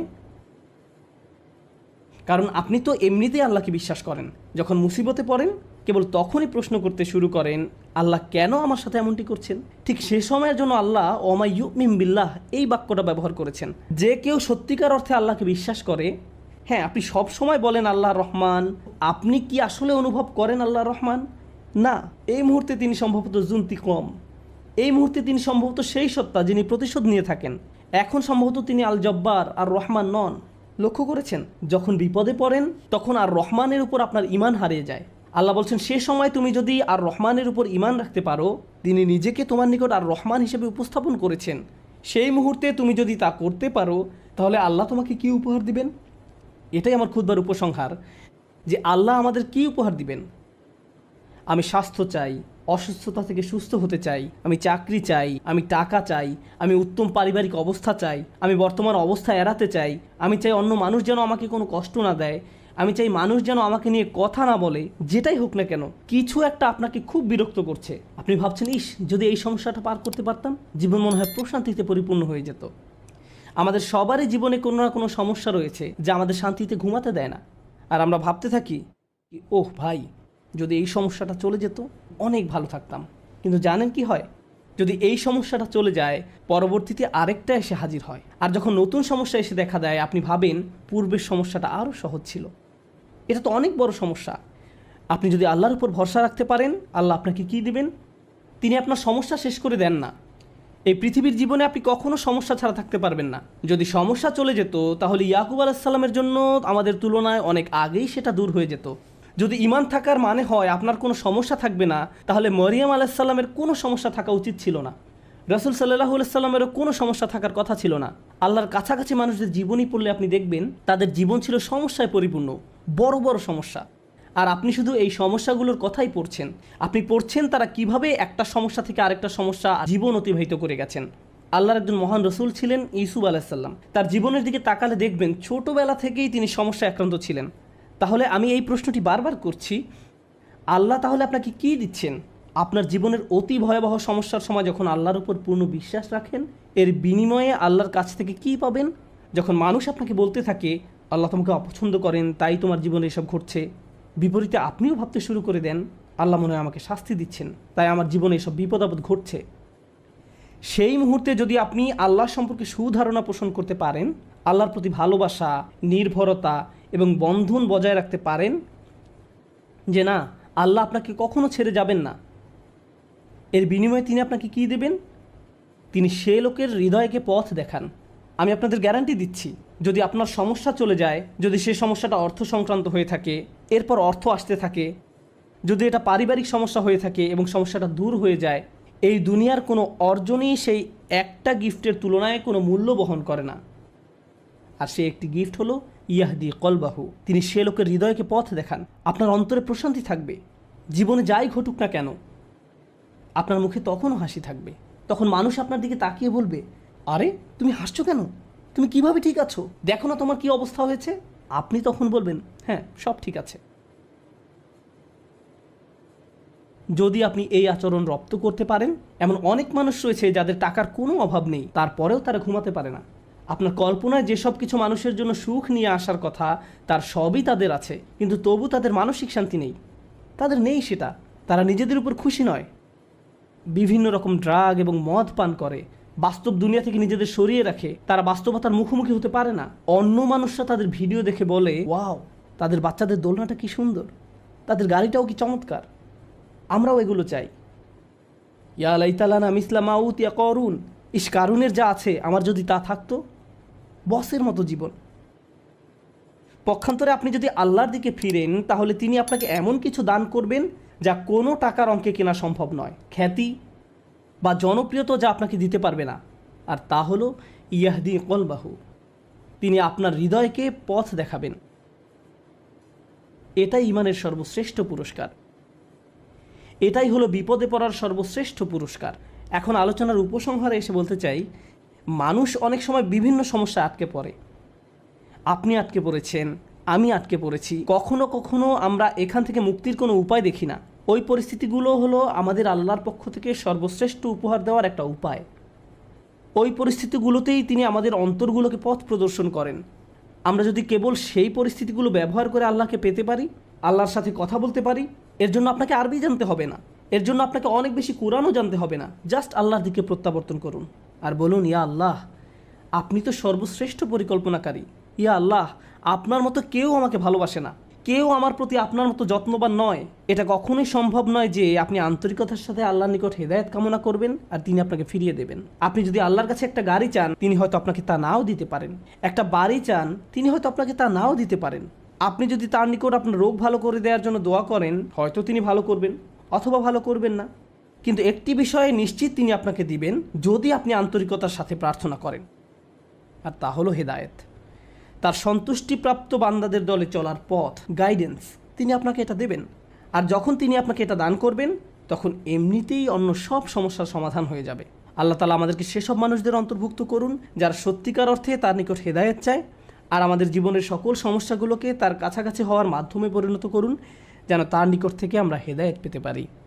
আর শয়তান এখানেই ঝামেলা তৈরি করতে চায়। সে আমাদেরকে ভুল ব্যাপারে অগ্রাধিকার দিতে প্ররোচিত করে। সে চাইবে আমরা যেন সত্যিকারের গুরুত্বপূর্ণ কাজটা ফেলে রাখি। আমরা দোয়া করি আল্লাহ যেন আমাদেরকে সেসব মানুষের অন্তর্ভুক্ত করেন যারা কাজের ক্ষেত্রে সঠিক অগ্রাধিকার নিশ্চিত করতে পারে, এবং শয়তানের কুমন্ত্রণা যেন আমাদেরকে আমাদের উদ্দেশ্য থেকে বিচ্যুত করে না দেয়। বা শয়তানের যে 4টি আক্রমণের কথা বলা হয়েছে, আজ আমি তার 2টা নিয়ে কথা বলবো। গতবার আমরা বলেছিলাম, শয়তান বলেছিল আমি অবশ্যই তাদের সামনে থেকে তাদের আক্রমণ করব। তারপর সে বলছে ওয়ামিন খালফিহিম, তাদের পেছন থেকে। তাহলে এই 2 প্রকারের আক্রমণ নিয়ে এই সপ্তাহে আমি কথা বলবো। আর ইনশাআল্লাহ পরবর্তী সপ্তাহে আলোচনা করব কিভাবে সে ডান এবং বাম পাশ থেকে আক্রমণ করে। কিন্তু আজকে আমি সম্মুখভাগ এবং পশ্চাৎ দিক থেকে আক্রমণের কথা বলবো। তো চলুন প্রথমে এই সম্মুখভাগের আক্রমণ কৌশল নিয়ে কথা বলা যাক। তো এর জন্য আরবি বাক্যাংশ হলো মিন বাইনি আইদিহিম, আর এর আক্ষরিক অনুবাদ হলো তাদের হাতের সামনে, আর এটাকে ইংরেজিতে বলি ইন ফ্রন্ট অফ দেম। কিন্তু এর দ্বারা আসলে আরও অনেক কিছু বোঝায়। যদি 2 হাত প্রসারিত করেন, তাহলে 2 হাতের মাঝে তার সব কিছু এই মুহূর্তে আপনার সামনে আছে। এমন নয় যে জিনিসগুলো আপনার কাছ থেকে অনেক দূরে, জিনিসগুলো আপনার সামনেই। সামনে যদি অগ্রসর হতে চান, তাহলে আপনাকে পাশ কেটে যেতে হবে, সরাসরি এড়িয়ে যাওয়া সম্ভব নয়। মোট কথা, যদি সাধারণ ভাষায় বলতে যাই, শয়তান বলল আমি একেবারে তাদের মুখের সামনে গিয়ে দাঁড়াবো, আমি তাদের একেবারে সামনে থাকবো এবং সরাসরি আক্রমণ করব। এখন এই আক্রমণ কৌশল কিভাবে কাজ করে? শয়তানকে তো আর আমরা দেখতে পাই না, তার কণ্ঠও শুনতে পাই না, আমরা জানি না সে দেখতে কেমন, আমরা এর কিছুই জানি না। তাহলে সামনের দিক থেকে সে কিভাবে আক্রমণ করে? আপনি যদি কোরআন জুড়ে মিন বাইনি আইদিহিম বাক্যাংশের ব্যবহার অধ্যয়ন করেন, তাহলে একটা ব্যাপার শিখতে পারবেন। কোরআন এর দ্বারা এমন সব বিষয় নিয়ে কথা বলছে, চোখ খুললেই চারপাশে যা কিছু দেখতে পান, আপনার পরিবার পরিজন, বন্ধু বান্ধব, পরিবেশ পরিস্থিতি, আকর্ষণীয় জিনিস, অনাকর্ষণীয় জিনিস, এমন একটি পৃথিবী আপনার সম্মুখে বর্তমান। আর মানুষ মাত্রই আবেগপ্রবণ, তার সামনে যা আছে সেটাই সে পেতে চায়। আল্লাহ আযজা ওয়া জাল্লা সূরা কিয়ামায় বলছেন, বাল ইউরিদুল ইনসানু লিয়াফজুরা আমামা, বরং মানুষ তার সামনের জীবনেও পাপ করতে চায়। মানুষ তার সামনে যা আছে তাতেই ঝাঁপিয়ে পড়তে চায়। অনেক আগে যখন আমি ইউনিভার্সিটিতে মার্কেটিং পড়তাম, তখন আমাদেরকে ভোক্তার আচরণ পড়ানো হতো। সুপার শপগুলোতে যদি যেয়ে থাকেন, দেখবেন দুধ এবং ডিম একেবারে দোকানের শেষ দিকে রাখা হয়। কেন? অনেকেই দোকানে যায় শুধু দুধ এবং ডিম কেনার জন্য। তাহলে যৌক্তিকভাবে তো এগুলো দোকানের একেবারে সামনের দিকে থাকার কথা, কিন্তু পেছনে কেন রাখা হয়? কারণ তারা মানুষের ইম্পালসিভ আচরণের সুযোগ নিতে চায়। তারা সামনের দিকটা সুইস রোল, চকলেট কেক সহ নানান রকমের অপ্রয়োজনীয় জিনিস দিয়ে সাজিয়ে রাখে, কারণ আপনি সামনে যা পান তাই আপনার ঝুড়িতে নিতে চান। মানুষের আবেগ এমনই। শয়তান মানুষের এই আচরণের সুযোগ নিতে চায়। জীবন চলার পথে অনেক কিছুই আপনার সামনে এসে পড়বে, তখন শয়তান আপনাকে বলবে, আরে এমন কি আর হবে, অল্প একটু উপভোগ করো, এটা তো খুব বেশি খারাপ না। সে আপনাকে ভবিষ্যতে এই কাজের কি পরিণতি হবে তা নিয়ে ভাবতে দিবে না। সে চায় এই মুহূর্তে তোমার সামনে কি আছে তা নিয়ে চিন্তা করো। আজকের দিনে ব্যাপারটা উপলব্ধি করা আরও অনেক সহজ। কারণ আমরা ডিজিটাল যুগে বাস করি। যা কিছুই আপনি দেখতে চান, যার দিকেই আপনি তাকাতে চান, শুনতে চান, ক্রয় করতে চান, সবই আপনার আঙুলের আগায়। তাৎক্ষণিকভাবে জিনিসগুলো আপনি পেতে পারেন। এমনকি যদি কোথাও যেতে চান, এই মুহূর্তেই গাড়ি নিয়ে বের হতে পারবেন। আপনার মাথায় যে চিন্তাই আসে না, যে আকাঙ্ক্ষায় বাস্তবায়ন করতে চান না কেন, আপনি সাথে সাথে তার পিছনে ছুটতে পারেন। পরিণতি নিয়ে ভাবতে চান না। তো অনেক মানুষ যারা বিভিন্ন পাপে জড়িয়ে পড়ে, তাদের যদি জিজ্ঞেস করেন কেন তুমি পাপে জড়াও, তারা বলবে না যে আমি পাপী হতে চাই। তারা বলবে আমি আসলে বিষয়টি নিয়ে ভাবতে চাই না, আমি এটা নিয়ে চিন্তা করতে চাই না। আপনি যদি তাদেরকে এর পরিণতি মনে করিয়ে দিতে চান, তারা বলবে আমাকে এসব নিয়ে ভাবতে বলো না। এমন অনেক ডাক্তারের কথা জানি যারা ইমার্জেন্সি রুমে চাকরি করেন, তারা শুক্রবার রাতে বহু বাজে ঘটনা দেখতে পান। মানুষ তাদের প্রাত্যহিক জীবনের সমস্যা থেকে বেরিয়ে এসে একটু মুক্তি পেতে চায়, তাই তারা শুক্রবার রাতে মদ পান করে। তারপর ইমার্জেন্সি রুমে আপনি যেসব ভয়ানক দৃশ্য দেখতে পান, তার অনেকগুলো এই মদ পানের সাথে সরাসরি জড়িত। কারণ এই মানুষগুলো চিন্তা করতে চায় না যে আমার আগে বহু মানুষের জীবন নষ্ট করেছে এই মদ। না, আমি এটা নিয়ে ভাবতে চাই না, আমার ক্ষেত্রে এমনটি ঘটবে না। আমি শুধু এই মুহূর্তে মজা পেতে চাই, আমি এখন মাতাল হতে চাই, ফলাফল নিয়ে ভাবতে চাই না। আর শয়তান আপনার কাছ থেকে প্রথমে এটাই আশা করে, আপনার সামনে যা আছে তার মাঝেই ঝাঁপিয়ে পড়তে আপনাকে প্ররোচনা দিবে। এর আরেকটা অর্থ হলো বস্তুগত জিনিস। অন্য কথায় সে চায় আমরা যেন এমন সব জিনিস নিয়ে আচ্ছন্ন হয়ে পড়ি যা দৃশ্যমান। আপনি সর্বদা গাড়ি নিয়ে চিন্তা করেন, আপনার শারীরিক সৌন্দর্য নিয়ে ভাবতে থাকেন, বারবার আয়নার সামনে গিয়ে নিজেকে চেক করেন, আমাকে দেখতে কেমন দেখায়, আমাকে কেমন দেখায়, আমার ওজন কত, কোন ড্রেসে আমাকে ভালো দেখাবে, এটাতে নাকি ওটাতে। সারাক্ষণ এভাবে বস্তুগত জিনিস, দৈহিক সৌন্দর্য বা নানা রকম পণ্যদ্রব্য, এগুলো নিয়ে আপনি আচ্ছন্ন থাকেন। আবার বিভিন্ন ব্র্যান্ডের জিনিস নিয়েও মানুষ আচ্ছন্ন হয়ে পড়ে, নিজের কোন জিনিসটা অন্যদের দেখাবে তা নিয়ে সারাক্ষণ ভাবতে থাকে। কেউ কেউ সুন্দর বাড়ির প্রতি আচ্ছন্ন হয়ে পড়ে, ভাই আমি ভাড়া বাসায় থাকি, যেভাবেই হোক আমাকে নিজের বাড়িতে উঠতে হবে। এটাই এখন আমার সামনে বর্তমান। প্রতিবেশীদের সুন্দর বাড়িগুলোর সামনে দিয়ে যাওয়ার সময় স্বয়ংক্রিয়ভাবে চলার গতি তার থেমে যায়, অবাক হয়ে তাকিয়ে থাকে, কল্পনার রাজ্যে হারিয়ে যায়, মনে মনে ওই বাড়িতে বাস করতে থাকেন। আর শয়তান আপনার কাছ থেকে এটাই আশা করে। সাধারণভাবে এই জিনিসগুলো কামনা করা কিন্তু খারাপ কিছু নয়। আরেকটা ব্যাপার স্মরণে রাখার জন্য আপনাদের মনোযোগ আকর্ষণ করছি। সূরাতুন নাসে আল্লাহ আমাদেরকে শয়তান সম্পর্কে বলছেন, আল্লাযী ইউওয়াসওয়িসু ফি সুদুরিন নাস। সে মানুষের বুকের মধ্যে কুমন্ত্রণা দেয়। মানুষের আবেগ অনুভূতি প্রকাশ করতে আরবিতে সুদূর শব্দটির ব্যবহার দেখা যায়। আল্লাহ বলছেন ওয়ায়াশফি সুদুরা কওমি মুমিনিন, এবং মুসলমানদের বুকসমূহ শান্ত করবেন। আল্লাহ বলছেন ওয়ায়াশফি সুদুরা কওমি মুমিনিন, মুমিনদের বুকসমূহ শান্ত করবেন, অর্থাৎ অন্তরসমূহ শান্ত করবেন। এর মানে হলো আল্লাহ যখন সদর বা বুক শব্দটি ব্যবহার করেন, তিনি এর দ্বারা আমাদের আবেগও বুঝিয়ে থাকেন। আমরা যে রাগ করি এটিও আমাদের বুকের অংশ, কান্না বুকের অংশ, ভালোবাসা বুকের অংশ, লোভ বুকের অংশ। এভাবে আপনি আমি যত রকমের অনুভূতির অভিজ্ঞতা লাভ করি, এর সবগুলোই বুকের অংশ। যখন আমরা অন্য কিছুর প্রতি আকৃষ্ট হয়ে পড়ি, এটাও আমাদের বুকের অংশ। যখন আমরা কুৎসিত কোনো কিছু থেকে মুখ ঘুরিয়ে ফেলি, সেটাও আমাদের বুকের অংশ। অলসতা বুকের অংশ, উৎসাহ উদ্দীপনাও আমাদের বুক থেকে আসে। এর দ্বারা এটাও বোঝায় যে আমাদের ভেতরে আল্লাহ যত রকমের আবেগ অনুভূতি দান করেছেন, রাগ, ভয়, সুখ, এই অনুভূতিগুলোই আমাদের সংজ্ঞায়িত করে।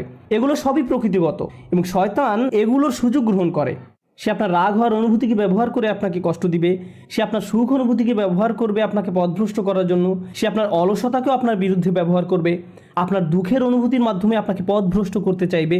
কিন্তু সে জানে কিভাবে আপনাকে প্রভাবিত করতে হয়, কিভাবে আপনাকে দিয়ে এমন কিছু অনুভব করাতে হয় যা আপনার অনুভব করার কথা নয়, এবং কিভাবে অতিরিক্ত মাত্রায় তা করতে হয়। এটা সত্য যে সবাই সুন্দর কিছুর প্রতি আকৃষ্ট হয়। কে সুন্দর বাড়িতে বাস করতে চায় না? প্রকৃতপক্ষে আল্লাহ আমাদেরকে জান্নাতে বড় বড় ম্যানশন দেওয়ার কথা বলছেন, সুন্দর সুন্দর বাগান দেওয়ার কথা বলেছেন, ঝর্ণার কথা বলেছেন। আমরা এই দুনিয়াতে যদি এগুলোর প্রতি আকৃষ্ট না হতাম, তাহলে পরকালেরগুলোর জন্য আমরা আকৃষ্ট হব কেন? দুনিয়াতে এগুলোর প্রতি আকর্ষণ থাকার কারণেই তো জান্নাতকে এতটা আবেদনময় মনে হয়। তাই সুন্দর জিনিসের প্রতি আকৃষ্ট হওয়া আমাদের প্রকৃতিগত। শয়তান কি করতে চায়? শয়তান এই অনুভূতির ভারসাম্য নষ্ট করতে চায়। আমি অমুক জিনিসটি পাওয়ার জন্য যা যা করার সবই করব, আমি এর পরিণতি নিয়ে ভাবতে চাই না, এটা আমার সামনে, আমি এখনই এটা চাই। এর বিপরীতে আল্লাহ কি অফার করছেন তা ভালোভাবে বোঝার জন্য আপনাদের নিকট একটা উপমা উপস্থাপন করতে চাই। কেউ যদি আপনার কাছে এসে এভাবে প্রস্তাব দেয়, দেখো আমার কাছে একটা বাড়ি আছে, এই হলো তার ছবি, খুবই সুন্দর ম্যানশন, এর সামনে সমুদ্র সৈকত আছে, এটি একটি টিলার উপরে অবস্থিত, বাড়ির সামনের দৃশ্য অসাধারণ সুন্দর, ভেতরের ডিজাইনও তুমি যেমন চাও ঠিক সেই রকম, তুমি যা চাইতে তার সবই এই বাড়িতে আছে।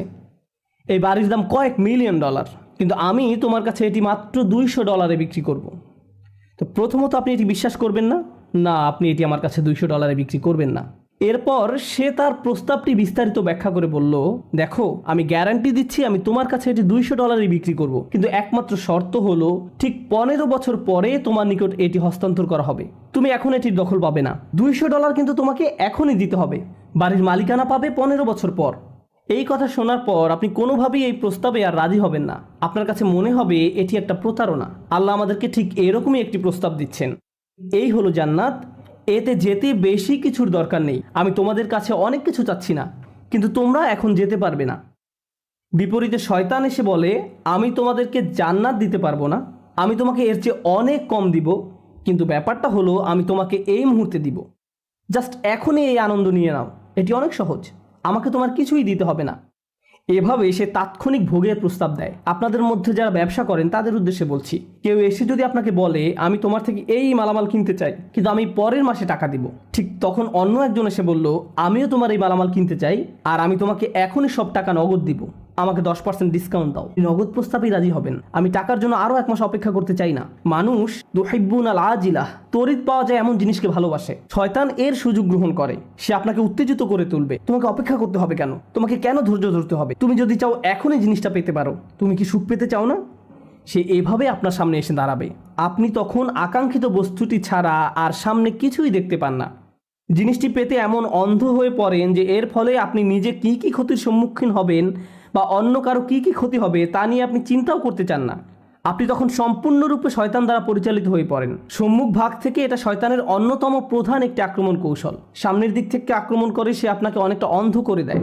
মিন বাইনি আইদিহিম, এর আরেকটা অর্থ হলো ভবিষ্যৎ। কিছু যদি আপনার সামনে এসে পড়ে, যেমন ট্রাফিক জ্যামে আটকা পড়েছেন আর বিশাল এক ট্রাক একেবারে আপনার সামনে উপস্থিত, তখন ট্রাফিক জ্যামটি কত লম্বা তা আপনার পক্ষে বুঝে ওঠা সম্ভব নয়। আপনি এদিক ওদিক কাত হয়েও সামনের দিকটা দেখতে পারবেন না, কারণ ট্রাকটি এত বিশাল আকারের যে এটি সামনের দিকটা সম্পূর্ণ ব্লক করে ফেলেছে। যখন কিছু একটা আপনার একেবারে মুখোমুখি এসে দাঁড়ায়, আপনি দূরের কিছু আর দেখতে পান না। শয়তান এরকম একটি ব্যাপার আপনার কাছ থেকে আশা করে।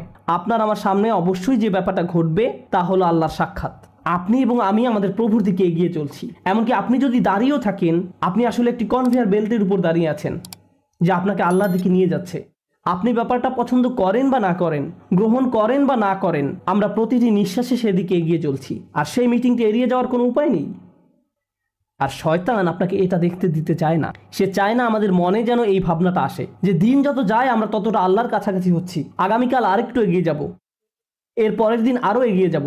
ভবিষ্যতের ব্যাপারে শয়তান চায় আল্লাহর সাথে যে আপনার সাক্ষাৎ হবে এটা নিয়ে যেন চিন্তা না করেন, বরং সে চায় আপনার বন্ধুদের সাথে সাক্ষাৎ নিয়ে যেন আপনি চিন্তামগ্ন থাকেন, বা ছুটির দিনে কোথাও একত্রিত হওয়া নিয়ে, ভালো কোনো সময় নিয়ে, এই শুক্রবারে আমরা কি করব, পরের ছুটির দিনে কি করব।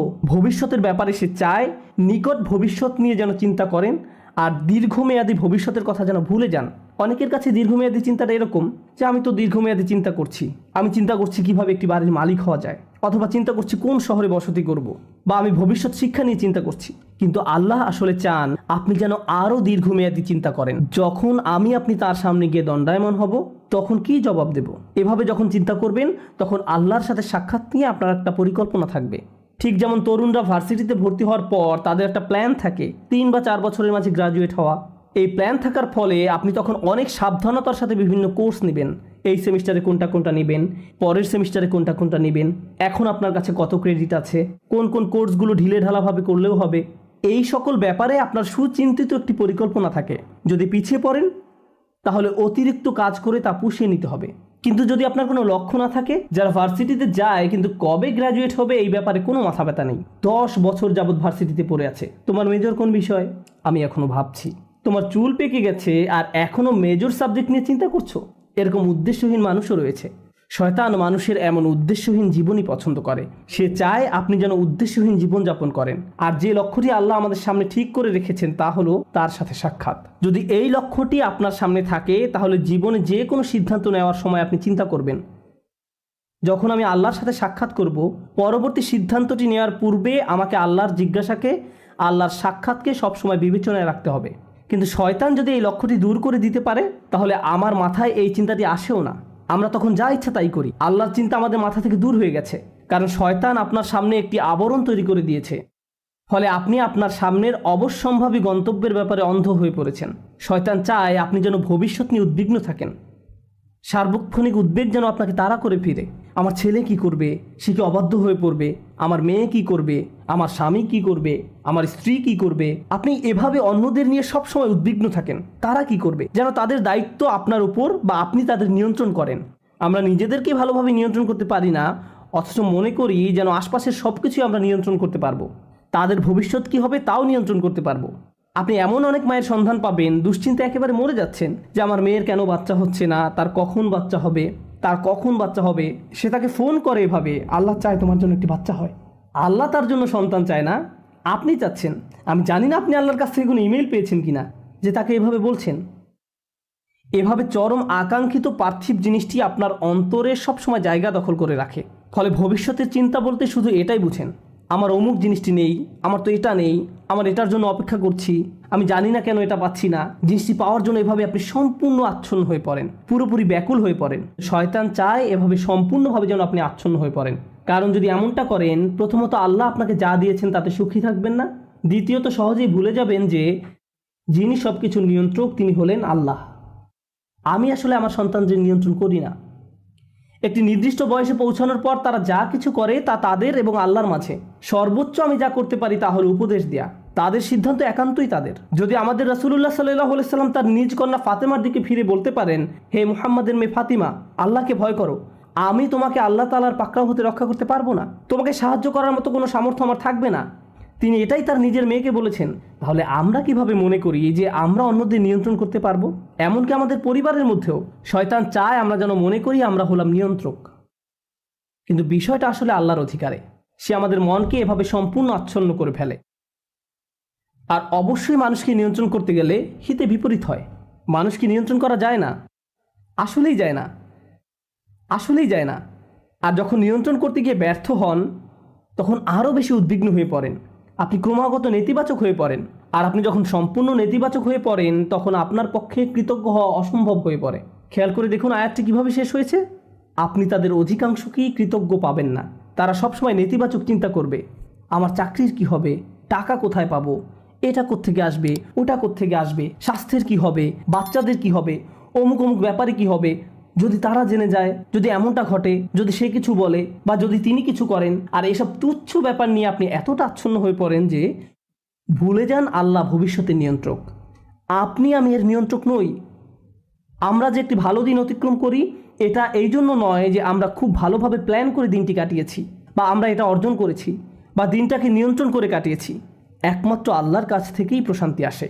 আমাদের শরীর যে সঠিকভাবে কাজ করছে এবং এখানে শুক্রবারে জুমার নামাজের জন্য যে এসে বসে আছি, আল্লাহই আমাদের এই শক্তি সামর্থ্য দিয়েছেন। আর আমরা এটা ভুলে যাই। আমরা মনে করি ভবিষ্যতের সব কিছু আমরা নিজেরাই সমাধান করে ফেলতে পারবো। শয়তান এই কাজটাই করে। সে আপনাকে এই ধারণা দিয়ে বিভ্রান্ত করে ফেলে যে ভবিষ্যৎ আমাদের নিয়ন্ত্রণে। শয়তানের আরও একটি বড় অস্ত্র হলো ভবিষ্যৎ সম্পর্কে আপনাকে হতাশ করে দেয়া। আরে কোনো কিছুতেই কাজ হবে না, পূর্বের কোনো পরিকল্পনাই তো কাজে আসেনি, তুমি সব সময় ব্যর্থ হবে, তোমার কপালে শুধু ব্যর্থতাই আছে।